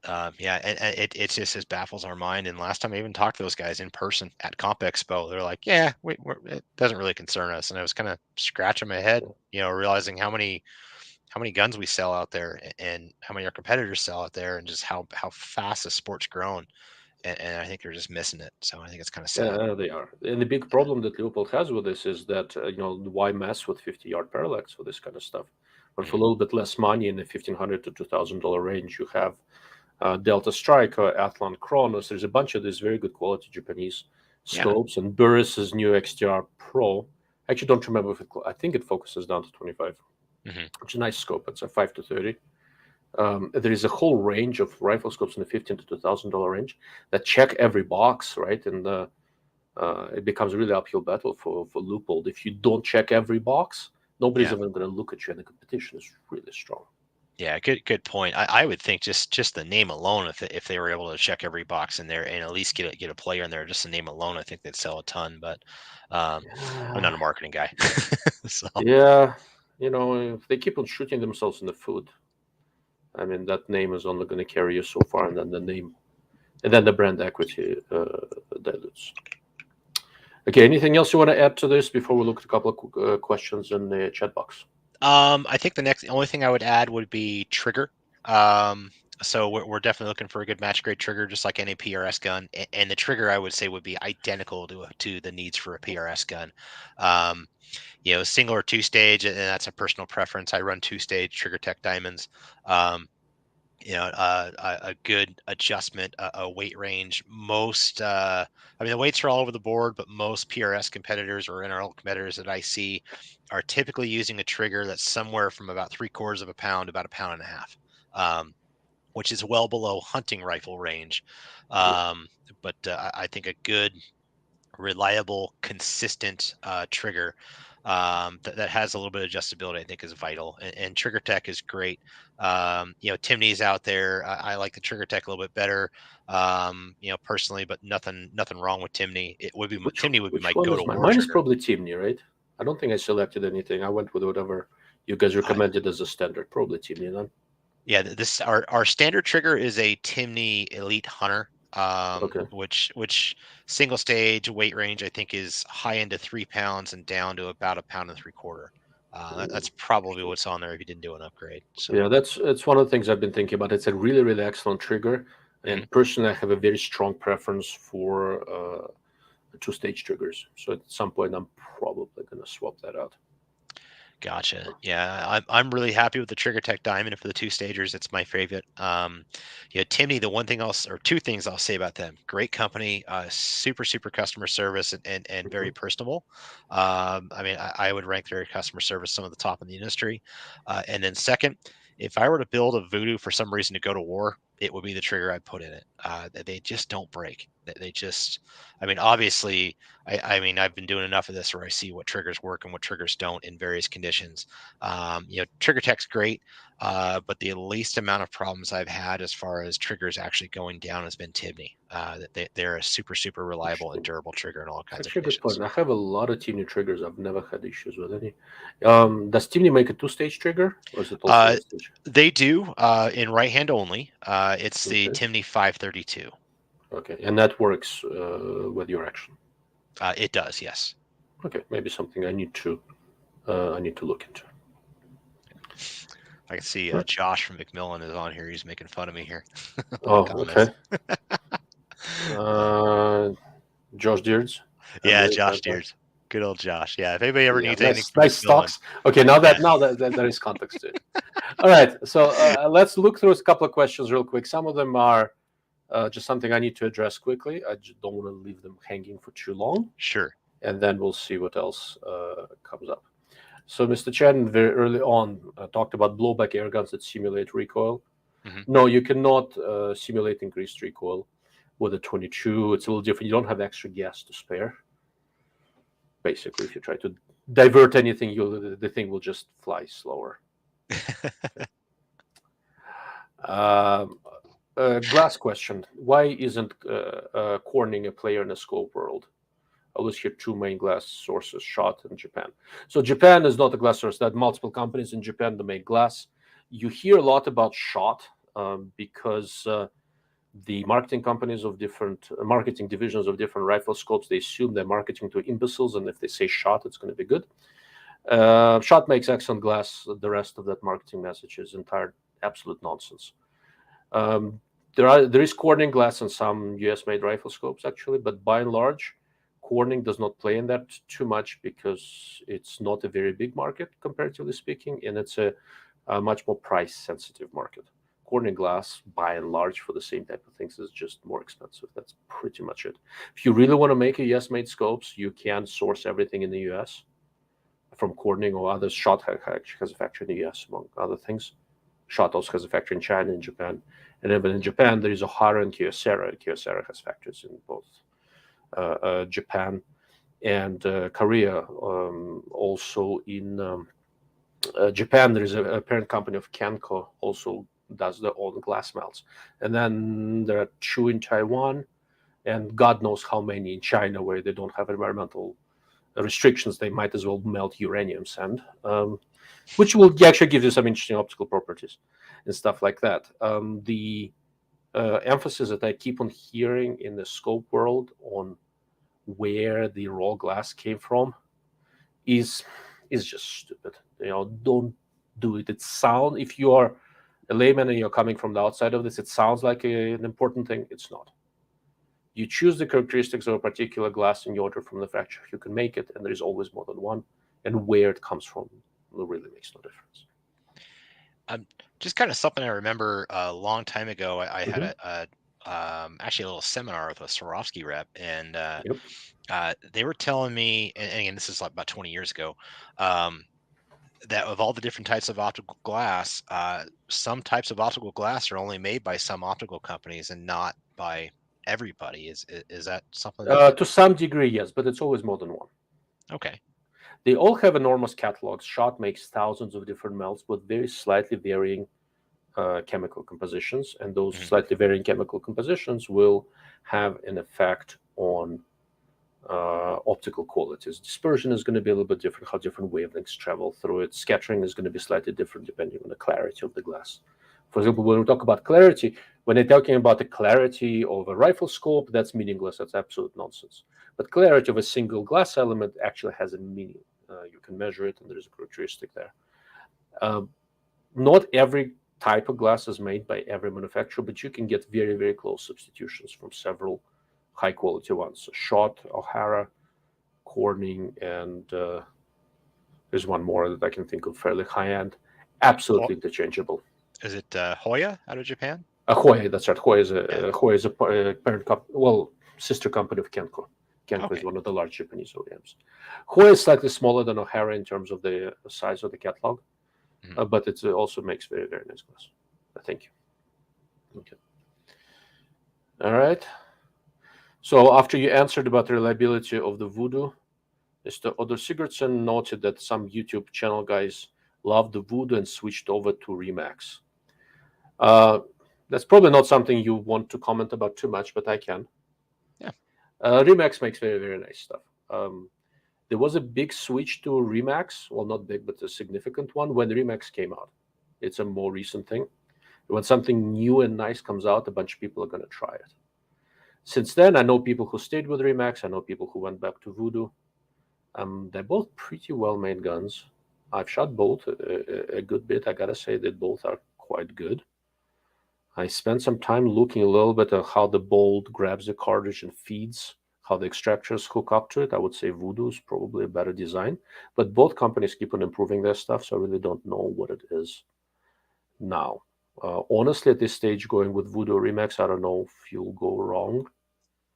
PRS guys and RL22 guys are telling me that Remax right now is slightly more temperamental, but I don't know how to quantify that. Yeah, interesting thought. Rimex is a great quality stuff. Very very well made. I've actually at Nationals last year, I hung out with the designer, and there were people that were actually in the awards dinner. We were sitting next to each other, actually having a beer together, and there were people that were coming by taking our pictures. I thought it was funny. The two of us were laughing and having a Yeah, good time bet, yeah. together, which was it's part of what I love about the sport. Everybody is so it's a great community. Everybody is so warm and opening, or welcoming, I guess. But anyways, Rimex, again, great quality, very well made. It's a different approach. So Voodoo, I'll speak about us first. So what we want to do is we want to do our best to control everything that has our name on it. So if you see a rifle out there that says Voodoo Gun Works on the side, you know that the barrel that was put on there is going to be done by us or one of our very, very few trusted gunsmiths that we have sold an action to that we have vetted and validated that they can do a good job. Two that come to mind would be Modicam Custom. Modicam, they're somewhere in the South. I think they're in one of the Carolinas, and they actually built Chris Simmons' rifle. Chris Simmons is the last year's Rimfire PRS, and then NRL 22 champion. So they built his rifle for him, and he's sponsored by Krieger, so they did it with his Krieger barrel. The other one is DI Precision out of Texas, Mr. David Lott. He does excellent work. But we want to control that. We want to make sure that is our quality with our name on it. And there's a couple reasons we do. Some of it's a little bit secret sauce. Some of it I can kind of talk about, but there's a few things that are in our action that make it a little bit more difficult to barrel up by just anybody with a lathe. And again, the main thing is we want to keep that control. So Rimex, they want to market just like a custom centerfire action. So they want you to be able to buy an action, go find your local gunsmith or buy a pre-fit or something along those lines and make your own rifle. So nothing wrong with that, just a different approach. But what's required to do this? So let's dive into our system a little bit here. So our rifle is a controlled round feed. We do not have any sort of feed ramp or anything whatsoever. And we did this to prevent any damage from happening to that soft lead bullet, if you will, during the feeding process. So with our bolt, so if I take our bolt head and we push that cartridge forward, the case head is going to pop up and slip underneath our dual extractor claws. And then it's going to be grabbed by the dual extractors and then start the forward journey into the chamber. And it's going to already be in line with the chamber, no feed ramps, just pops up, it's in line, it goes forward. During that forward push, those extractors are holding onto the round. They're both spring loaded, and they're going to go into two grooves that we actually precisely cut into the tenon of the barrel. And those grooves during that last push are going to cause those extractors to let go of that cartridge. So now that cartridge is now has the ability to find its natural home inside the chamber. Interesting. Yeah, so there's a few things. There's a video we did on YouTube on our channel where, and I'm not a machinist, so I don't know all the terms. I'm layman's terms, if anything, when I did the tour, but kind of talking about our process of how we machine a barrel, and we take a lot of steps to ensure that the chamber and the tenon and everything is cut perfectly straight in line with the center bore and not the OD of the barrel. We find with a lot of barrel makers that dimension can change, not just with our barrel makers, but pretty much everywhere we've tried, those are always usually a little bit off. So we do all of our cuts to line up and make sure that feeding process is going to be perfectly in line going in the chamber. And with a 22, we actually seat the bullet into the lands. So we're guaranteeing we have a nice, good, even feed going into the lands. But again, to do this, we take every single barrel and it has to be precisely timed, and those grooves are precisely cut to match each individual action and bolt combo. It's not an easy process to do, and it's about $100,000 machine that's doing it. But that right there is one of the biggest reasons we don't like other people to barrel our guns, because we find they tend to have to come back to us to fix that somewhere. Something's not quite working right. And then, of course, the amount of time we spend in the lathe to cut those chambers straight and everything, we know that we can do it right. We don't know everybody else can. Rimex, to get away from, get away from have a specialty shop like us do it, they have a fixed extractor system. So the cool thing about them is that there is no extractor mating or anything that goes into the barrel. So it makes it so you can buy a Rimex action and a pre-fit and have a barrel wrench and a barrel vise and pretty much go ahead and screw the thing together and get it to work. Yeah, if I want to talk negatively here, and I don't really mean to be negative, I'm just going to kind of point out the difference. Mm-hmm. The Rimex is always going to have some pressure imparted on the case head the entire time. It's never going to let go. So there is a little bit of difference there, and I think it's just a result of the approach. There's some great Rimexes out there. I think a little bit has to do with whose barrel is being used on it, and who did the final, what gunsmith did the final assembly on, or did the machining to the actual barrel. So. Oh, Ilya, I think we lost your microphone. How about now? Can you hear me again? I've got you now. Yeah, so my microphone finally died. So that's why I was setting up a backup. Never a dull moment. That's why we have spares. Okay. So now you can hear me again. Any garbling, any distortion? Oh, it sounds all right. Yeah, you sound great. That's a first. Now, with Remax, I will say this: I have somewhat limited experience with Remax, but after last year's NRL finale, that's where Greg and I met. I went out of my way and did a lot of searching and digging and trying. Every Remax that I've seen with a proof research barrel prefit has been great. I don't know if it's, I don't know if that number is statistically significant. It's not that many, but Remax with a, if I would going for Remax from what I've seen so far, I would basically just get a proof prefit, the Remax action, the appropriate stock, and go for it. It works. The ones I've seen worked really well. I'm not sure if something is, excuse me, if proof is doing something different with them or not to make them fit better. I have no idea. But they've been, I mean, and proof research makes good barrels. So that has been the one I have seen. Yeah, I think it really comes down to the dimensions of the barrel tenon itself, of how that's Probably. cut. So, yeah, that's going to affect your feeding big time. So, But that kind of being said, as I said earlier, if you join later, I fully intend to pick up another 22 Voodoo sometime later this year. Now that does not at all mean that I'm not going to pick up a Remax at some point. Knowing me, wouldn't put it past you. There's some minor self-control issues. Thankfully, I just bought my neighbor's house, so I'm broke, so it's going to hold me back for a little bit. All right. Yeah, very, very, very good answer. Thank you for that. I do appreciate it.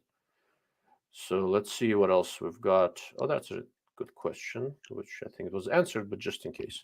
Do you shoot suppressed in the Rimfire competition? great question, actually, and one we get a lot. So suppressors are fun. I mean, the bottom line, we all love shooting suppressed. It just has a cool factor to it. The only time I really shoot suppressed is I have a 50-yard range behind my house that my neighbors don't know about, and I want to keep it that way. So the only time I really ever shoot suppress is when I'm kind of just trying to keep the neighbors from knowing what I'm doing. Um, Mhm. I used to shoot suppressed in competition. Couple thoughts on that. First off, is it's another variable that can change accuracy. The thing I found, the reason I stopped doing any competition suppressed is the suppressors will have a certain window of cleanliness that they're going to shoot their best. The one I was using was a Tactical Solutions Axiom, and it would shoot really good from about 50 rounds after cleaning out to about 400. And you got outside that window and it just shot like crap. Oh, And the reason is because it's getting heavier and it's changing the harmonics of the barrel. hmm So That's an interesting point. So I've been a couple of times to the Lapua Rimfire Test Center that I mentioned earlier to match the ammo to my precision rimfires. mhm. And I did ask that question from the gentleman named Devon Stricker, who does a lot of accuracy testing with rimfires. I mean, this is literally what he does for a living, and he basically flat out said on balance, it's always going to be less accurate with a suppressor. Yeah, yeah. So Big shout out to there's, Devin, great guy. I've been down there with him a few times. We actually did a test, and we're a little bit different. We're just a barreled action that's bolted in the vise, so there are some harmonic differences there. mhm. But we tested back to back, same gun, same lot, suppressed versus unsuppressed, and at 100 meters, the group pretty much doubled. It was still good, but it pretty much doubled by putting the suppressor on it. In the field with the right suppressor and the right right level of cleanliness, I can get pretty darn good accuracy out of them. And actually, some of the best groups I've ever shot have been in the backyard with a suppressor. Um, but again, it's Was one that more because there are no variable. witnesses? Good point. Sorry, couldn't resist. I'll definitely take it. But yeah, I've shot some great groups with suppressor, but it's one Mhm. more variable that I just have to keep right, and that's very tough. And I see a lot of variance from different suppressors, and it's kind of a roll of the dice. You never know what you're gonna get. Same thing goes to putting a muzzle brake on a 22. I get asked that question a lot, and we honestly never know. every single barrel, you could have 2 Bartlein barrels that come out of the same crate, one or after the other, and machined by the same guy to the same spec within a 10,000th of each other. And one may like a muzzle brake and one may not. We just never know. So that's a very fair point. All right. So this is actually a good question. There are two parts to this one. Do the Voodoos shoot great straight out of the gate, or do you find it takes certain number of rounds for them to come into their own? And somebody pointed out that you need to match the ammo, and so the follow-up to that was that, but before lot testing, should you run a few rounds down the barrel before starting lot testing? My Bergara took around 300 rounds for it to come into its own. Now I have to lot test it again. Thoughts?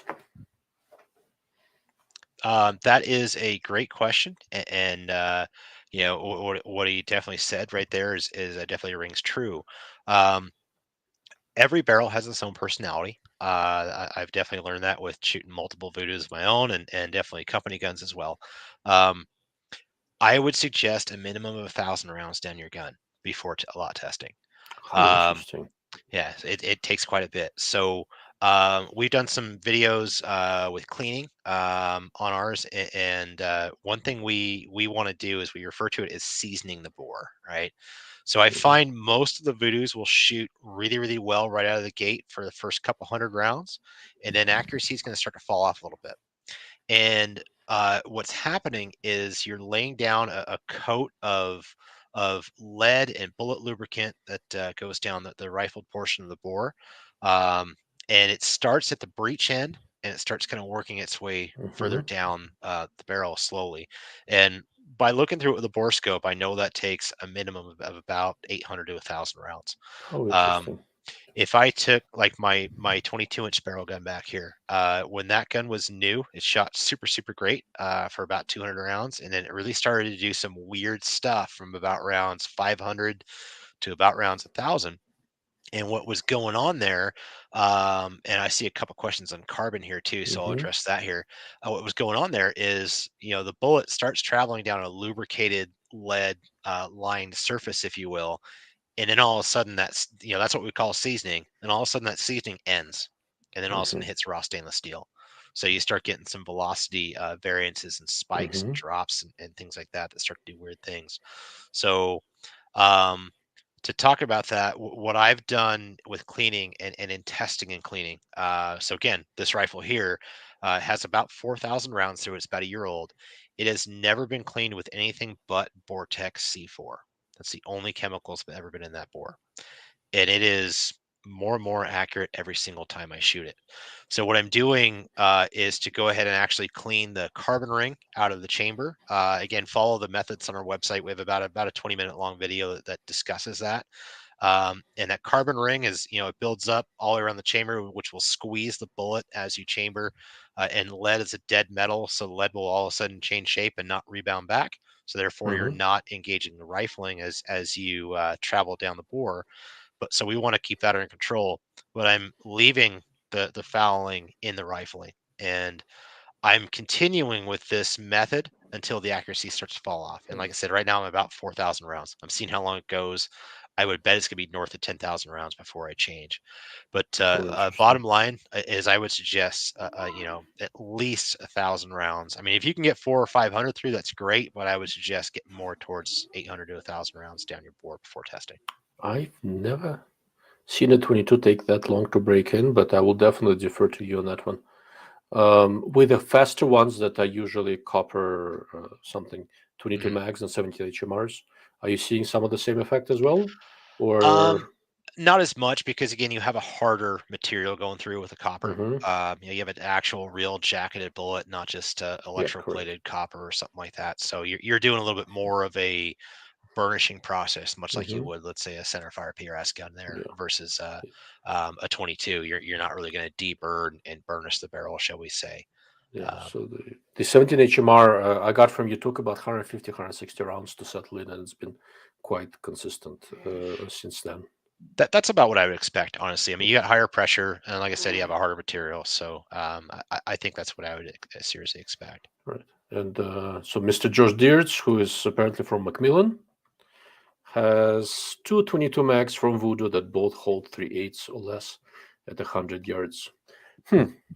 Wasn't somebody telling me just not that long ago about lack of match ammo from Magnum Rimfires? Who was that? Oh, Mm, I'm not sure who that guy was. yeah, Maybe it was a dog who just came in to see me. So yeah, that's that may have been it. So Greybow stocks, that's Mcmillan, right? Or is that no, somebody else? Graybow is owned by Ryan Mcmillan. They are separate from Mcmillan. Okay. Um, I don't know all of the history there, but yeah, Ryan separated off and did his own thing. Oh, okay. I I see. I believe their first stock was their Graybow Renegade, which was a licensed copy of the Mcmillan A5. Hmm. Different material. Graybow is a I hate to use the term injection molded because it makes everybody think of cheap plastic, but it is an injection molded stock, but it's using a solid epoxy. So Hmm. it's a very I stiff, see. very dense stock, but Hmm. it's um, a lower cost method of manufacturing to still get some very good results versus Macmillan's all true laid up fiberglass. Interesting. Look into it. So I like to experiment with stuff. So I never have two of anything. It's always something different. So my Voodoo is a gray bow, right? Yes, yours is a Yeah. Graybow Ridgeback. Yeah. I on my Tika 20 Remington Tika, I do have a Macmillan Game Scout. Hmm. And on balance, as a general purpose hunting, a little bit of everything stock, I will say that's the best stock I've had my hands on to Nice, date. nice. They're really excellent stock. My only regret is that I didn't get it with a lightweight fill. Now that I'm gotten older and fatter and hike up mountains looking for stuff a little more, I wish that bloody thing was a little lighter. So, but I'm not changing it. It's a stupid accurate gun. Yeah. Yeah, I've been using the Mcmillan E1 for the last year, and I'm Hmm. super, super happy with it. I was using the Manners, it's above it before. Another great stock. I do have a little preference for the Mcmillan. Two main reasons. One is obviously the geometry of it is a little more, the things we discussed, the things I was looking for in a PRS or Hmm. NRL 2022 type gun. It fits that a little better, but I find it is a little bit more of a dead stock, if you will. It soaks up that little bit of vibration and movement and some of those little idiosyncrasies you feel when you're behind the rifle. I just find that's a little better feel in the Mcmillan. So Very interesting.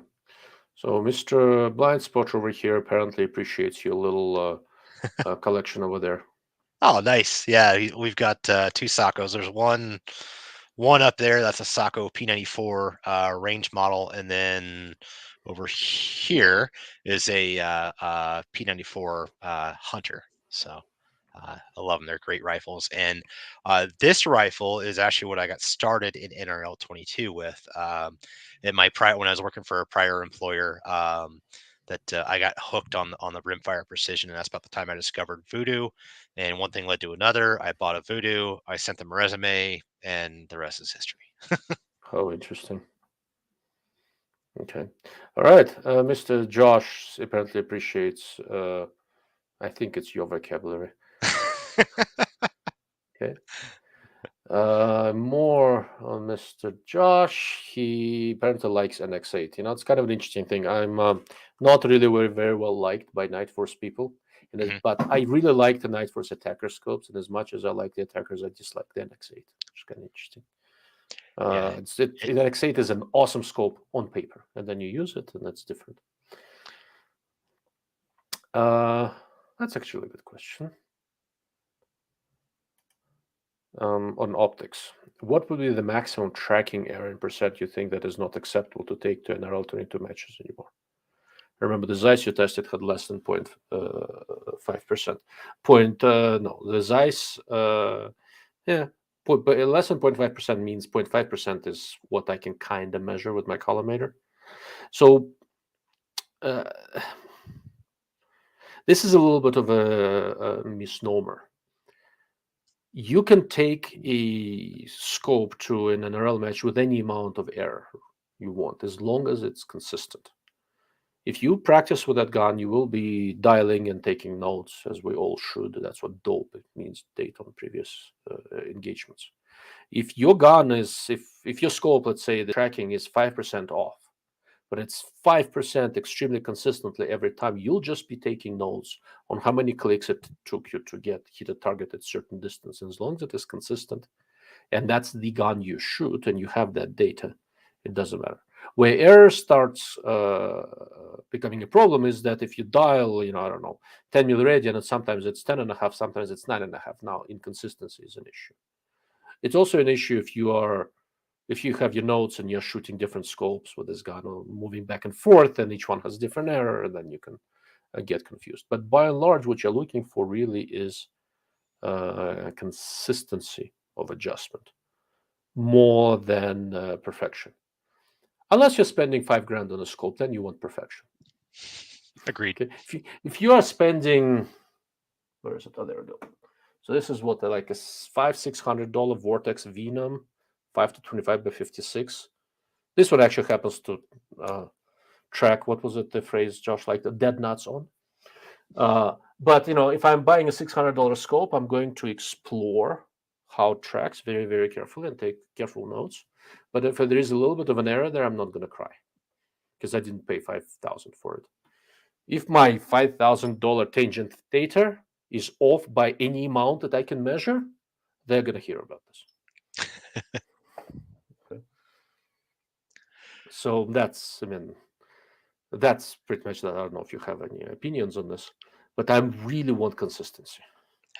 I would agree with that if it is a little bit off, but as long as it's consistent. A good NRL shooter that has a good ballistics program that has some drop scale factor calibration and things like that is going to be able to compensate for that as long as it's consistent. Exactly. But consistency is the name of the game all the way across the board. That's why I shoot a 22-inch barrel, because I have more consistent velocity, which helps me, further down range.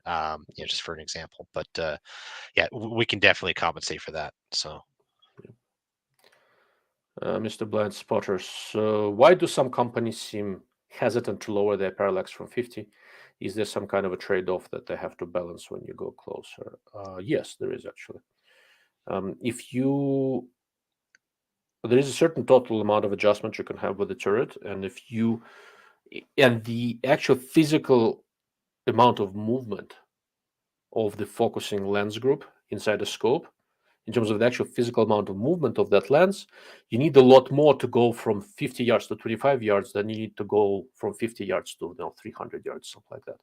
For close focus distances, the actual physical movement of that lens group is exponentially higher. And there are two parts to this, right? So first of all, there's a lot of movement and you have to make it consistent. But another part to it is that in terms of the rotation of the turret, if you accommodate very close focus, it's very hard to get good focus granularity at longer distances, because you're using up, the way the gearing there works, you're using up too much of the turret adjustment. Some companies can get away with it fairly easily. There are tricks to do this. They all cost money. And companies who do not quite appreciate how important precision rimfire and precision air guns really have become, they tend to underestimate how important it is to go below 50 yards.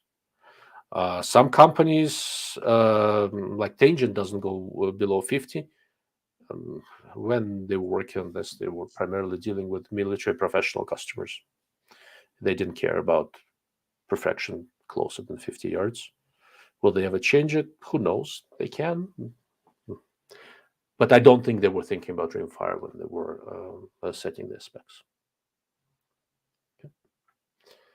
Comments on that, or we're good? We're pretty good. I mean, I think Tangent is one of those things I get asked about them a lot, and that's the exact reason why we don't see more of them. There are definitely some diehard Tangent fans that will still try to make it work, and yes, Tangent, I think, is definitely one of the top-notch scopes out there for a precision center fire in the game, by far. Yeah, so somebody's speaking of Tangent. Tangent data P series. So this one is P series. This one is M series. So there's no such thing as a one Tangent, man. There's always two or more. Okay. Mr. Josh, Greg, I understand Mike Hunter had given. Can you explain that? Some directions in terms of 22 ballistics. It sounds like there is some inside joke there. I think there is, and it's probably almost a little inappropriate side, but yeah. So Josh is a good friend of mine. We've become very good acquaintances just through business, just by doing business together, and we love to razz each other. And we were on the phone earlier today, and I told him I was going to be on here, so he said he was going to be happy to jump on and chime in. So I definitely appreciate his humor, but I, I don't know if I should really kind of discuss that one on the air. All right, fine. I'm going to ask you afterwards. Now I'm curious. Okay. I think that's probably a question for me. Input on glass coating for light transfer. So when we're talking about glass coatings for rifle scopes, what we're talking about is something called AR coatings, anti-reflection coatings, and every glass to air interface in your rifle scope will have a set of those coatings, and they're not all created equal, but in the modern market they have become really commoditized. So right now there is not nearly as much difference in coatings between scopes as they used to be. The higher end ones are still a little bit better. You generally want those coatings to be as good as possible, but what is more important is not so much light transfer, but light reflection. From the standpoint of image fidelity, how much light really gets through is not that critical because your eye can't really see minute differences in the amount of light. The way your eye processes light signals is logarithmic in nature, so small linear variances are not that critical. What is really important is that as little as possible is reflected, because what happens is the light that gets reflected, and at every lens surface there is a little bit of the reflection still. Light that gets reflected goes where it was not supposed to. It starts bouncing off of things, creating glare, flare, ghost images, baffling of everything, meaning putting in little additional metal elements there to absorb and block all these reflected rays. That becomes a big deal. Coatings, weirdly, in the modern market, are more important from the standpoint of not reflecting too much stuff around, because all this stray light has a direct impact on image fidelity, right? Very interesting is some of the more expensive scopes have more glass elements and they may have less light coming through than some fairly cheap scopes, because coatings now are not that expensive anymore. Although there's less light coming through, when you look through one, you will think, oh my God, this is so much brighter. It's not brighter. What you're seeing is not increased light levels. What you're seeing is improved image fidelity, better contrast, and all that sort of stuff. All of that makes the image look brighter to your eye. Right? I hope that makes sense. You have that smile like it. Yeah, I've always geek out on the Optic stuff, so this is it's just a fun topic for me to dive into. So excellent. All right. I think you've talked about. No, there was something else before that I was just looking at. Hold on. Carbon load issues. I think that you talked about a little bit about that, about carbon ring and stuff like that. yeah, that's definitely a very, very quick accuracy killer that we want to keep under control, and something that after cleaning, with proper cleaning, you're going to see start to affect after about 250, 300 rounds. And usually it's going to cause a first round flyer. So if you have a cold barrel, the carbon ring is mostly carbon, as the name implies, but it also has some of the bullet lubricant and wax kind of built into it. So as it heats up, it can become a little more malleable. So when you chamber a round through a cold carbon ring, it's going to squeeze it. Of course, the round's going to go off and it's going to heat up that carbon ring, and then it's going to become soft. The rounds after that will not be affected as much. So usually when you have a carbon ring, you're going to see a first round flyer out of a magazine or a group of 10 or something. Interesting. So should I be interpreting this as every 250, 300 rounds, just go ahead and clean the chamber? I would say so. I try to clean from about every 200 to 400 rounds, and I say that loosely because it depends on how many I shoot in a given outing. If I go out one day and shoot 100 rounds, I'm not going to go home and clean my gun. But the next time I go out, I may shoot 300. So, but yeah, every 200 to 400 rounds is about what I do. and using the process we describe on our website, which is Vortex C4. And the best thing with C4 is to actually let it soak. So I actually use a 22 caliber bore mop. We'll get it wet, and I'll stick it into the chamber all of about that far, and let it sit for about 10 minutes. Oh, interesting. The C4 is not caustic, so it will not harm the stainless steel or anything like that. And I've done this. I've come up with this process again by using a bore scope and validating my work and figure out what it takes to get the carbon ring out when I clean as often as I do. And for me, that's letting it soak about 10 minutes. Before I pull that mop out, I'll literally take my rod and I'll spin it in there to wipe in the chamber, pull it out.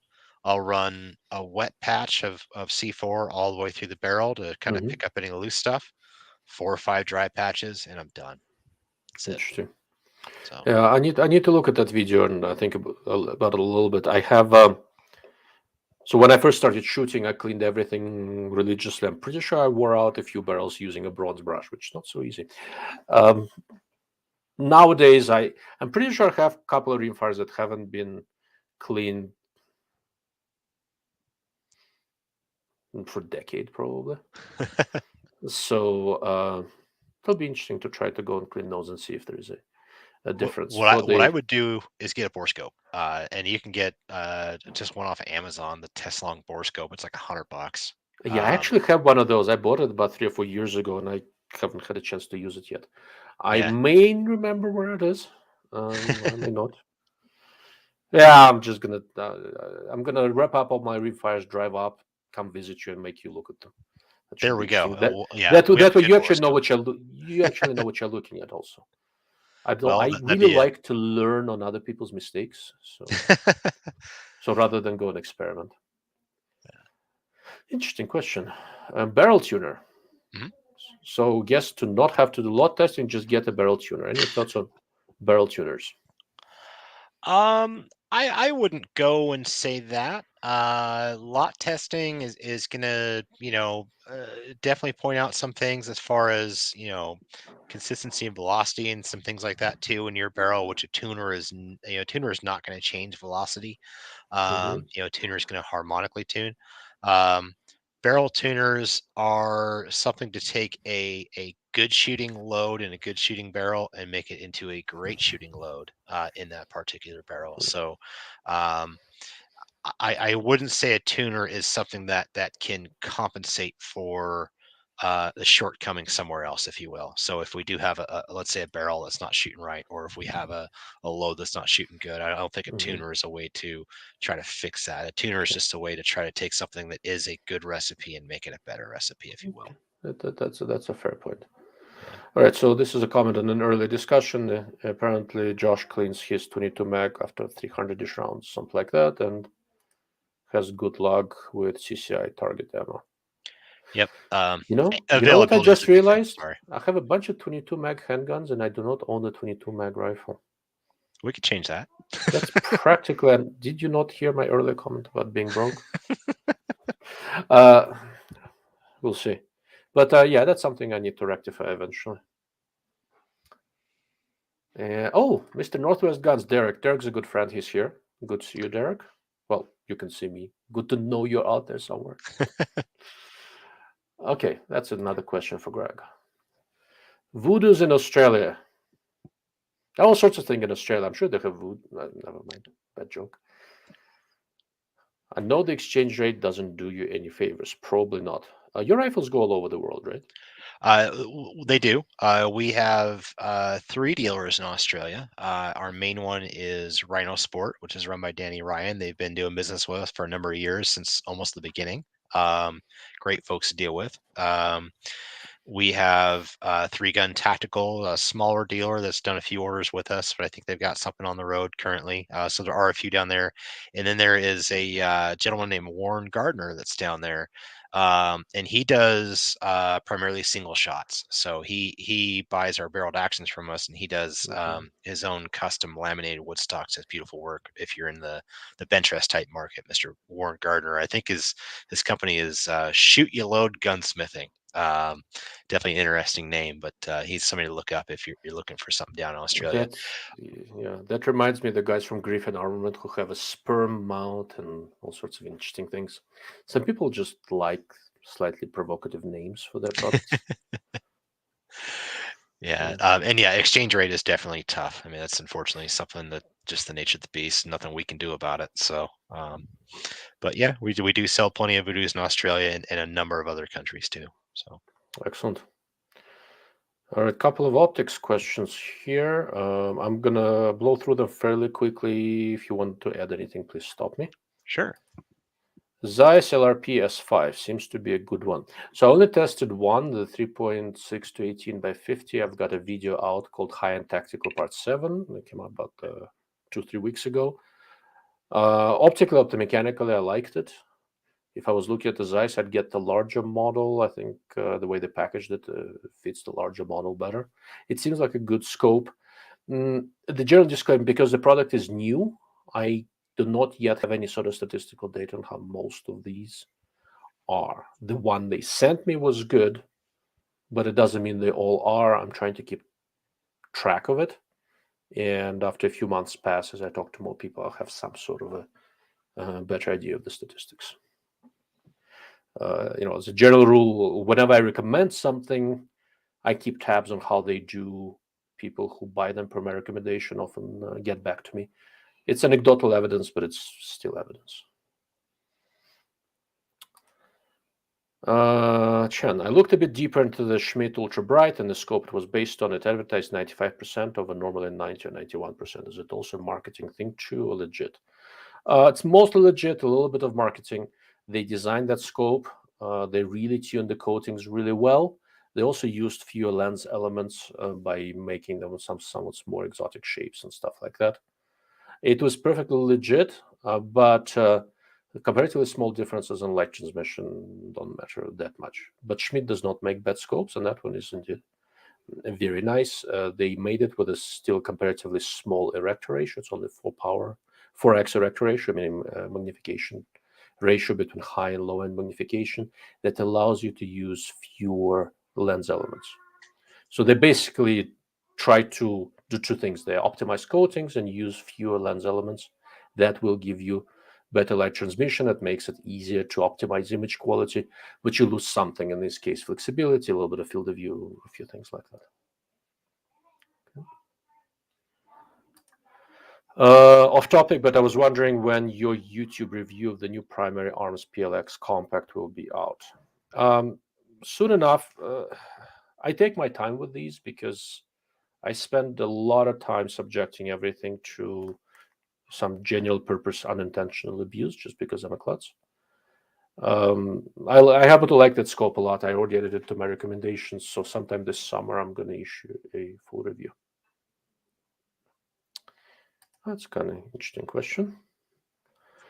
For people with bad eyes, would you recommend polarized sunglasses or clear lenses, perhaps yellow tint for contrast? I want to get dedicated prescription glasses for shooting. This is actually an interesting question. I'm very curious about your take on this. Do you shoot with glasses or not? Generally, whether it's yellow, polarized, or whatever else, is entirely up to you. Polarize something generally helps a little bit under some lighting conditions, but not all, and it does make things darker. So it kind of depends on where you are. The one thing I will say, get high quality shooting glasses if you use shooting glasses of high quality sunglasses of high quality materials. They will be expensive. This is the case where, quote unquote, clarity of the glass actually makes a difference. Many polycarbonate shooting glasses, sunglasses are made of shitty plastic that scatters a lot, but most importantly, they're not well coated. So when the sun is low, you start running into issues because of the reflections of the optical surfaces in your glasses rather than in your scope, right? So if you're lined up behind the scope and the sun is comparatively low over the horizon in front of you and you can't see shit, take off your glasses and take a look. There is a really good chance that the light shining off or reflecting off of your glasses and hitting the scope is what's screwing you over, not necessarily so much stuff that's going through the scope. I was going to look into this. It's been on my list for quite a long time.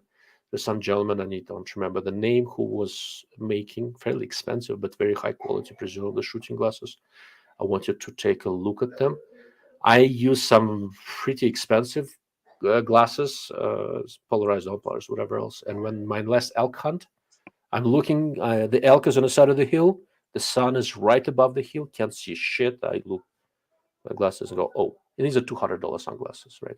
$250, whatever they cost. The reflections off of the sunglasses, shooting glasses, is what was screwing me over. Color, all the other things are personal preference. But if you are going to be going into competition with a particular set of glasses, go and test them under different lighting conditions when the sun is low, in front of you, behind you, to the side of you. That will give you an idea of how well they really work.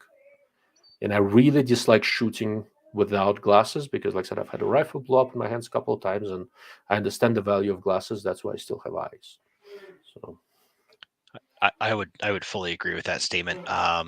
Shooting 22s, I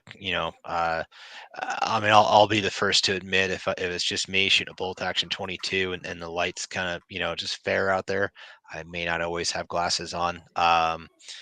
But if I'm shooting anything bigger, if I'm shooting any handguns or revolver especially, I'm always going to have something over my eyes. I've in my past worked on a shooting range and had to pick up pieces of somebody's face after they blew a gun apart in their face, and I've seen some pretty nasty stuff. So I will almost always err on the side of wearing something over my eyes. My biggest thing in competition is finding my targets where we may be looking not through the scope, but through the naked eye.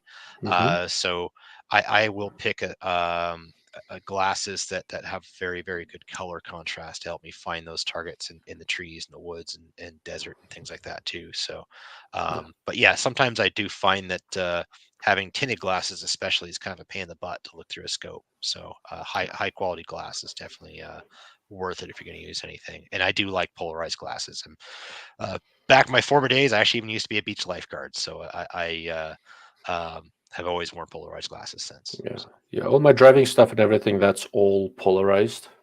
But looking through the scope, well, you're also in a desert up here. That actually helps. But there are some lighting conditions where you may not always want that.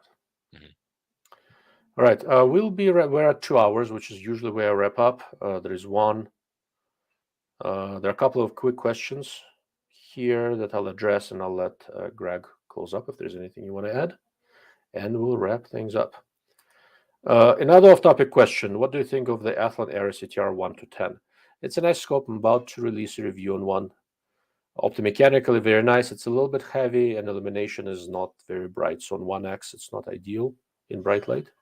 Aside from that, there is very little to complain about. But in 2-3 weeks, I'll have a video out.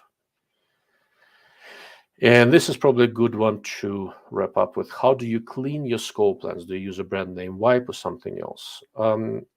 Generally speaking, you should be using denatured alcohol and stuff like that. But in practical terms, I'm usually cleaning my optics when I'm out in the boonies, when I don't have all the supplies, because I only clean them when I notice there's crap in them, which is not at home. I always have these Zeiss cleaning wipes. They're okay. They don't leave traces, don't seem to damage much. Don't clean your scope lenses unless you have to, basically, right? So people have a tendency of seeing a tiny little speck and start scrubbing it. Optical surfaces are usually destroyed by cleaning far more than by anything else, right? I'll say 95% of destroyed lenses on rifle scopes because somebody decided to clean them, right? Small specks of dust on any surface on the scope don't really make that much difference. If you start scrubbing lenses, every time you see a speck of dust, you'll just destroy the coatings sooner than you would otherwise. Okay. All right, and I think, okay, this is a perfect thing to wrap up with. We need a Baywatch-themed Voodoo commercial with Greg. This what you. So our next live cast episode, Greg, you and I You and I should do this on the beach. We'll call it a fat guy special.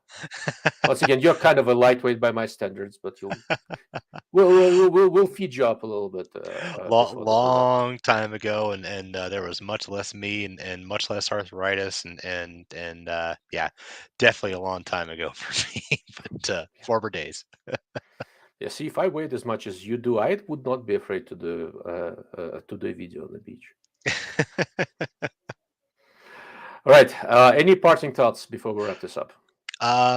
Not much. I'll say first off, Ilya, thank you for so much for having me on. This has actually been a lot of fun. This is my first live cast I've ever done, so I definitely would love to do more. Um, Anybody out there who has questions for Voodoo, give us a call at the shop. We're at 435-359-2890. We will do our best to answer any questions. We do our best to pride ourselves in customer service. We are a small company, so we are obviously very busy, but we'll do everything we can to help you out. You can also hit us up online too, info@voodoogunworks.com for email. But other than that, I hope to see you guys on the range. NRL 22 Nationals is next week. I'm getting ready to head out for that. I'm doing a lot of training, a lot of shooting because I'm actually competing. We will be there, so stop by and say hi if you are a competitor there. Where is it? It is in Iberia, Missouri. So middle of nowhere, Missouri, somewhere near the Ozarks, at the Gadsden Shooting Center. So Interesting. yeah, we'll have a little voodoo swag for you too. So if you see myself or my coworker Mike Seminoff there, stop by, say hi, and we may have a little something for you. But Excellent. So hope to see you I will guys out on the be range. I'll be in Texas next week. If you're not in Missouri but happen to be in Dallas, I'll be around. Anyhow, Greg, thank you very much for coming on. I learned a ton. This was really excellent. I like bringing guests onto this thing, partly because I always learned a ton.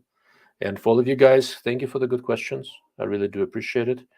If there is anything we did not cover in sufficient depth, please leave a comment below video, or you can find me at darklordofoptics.com.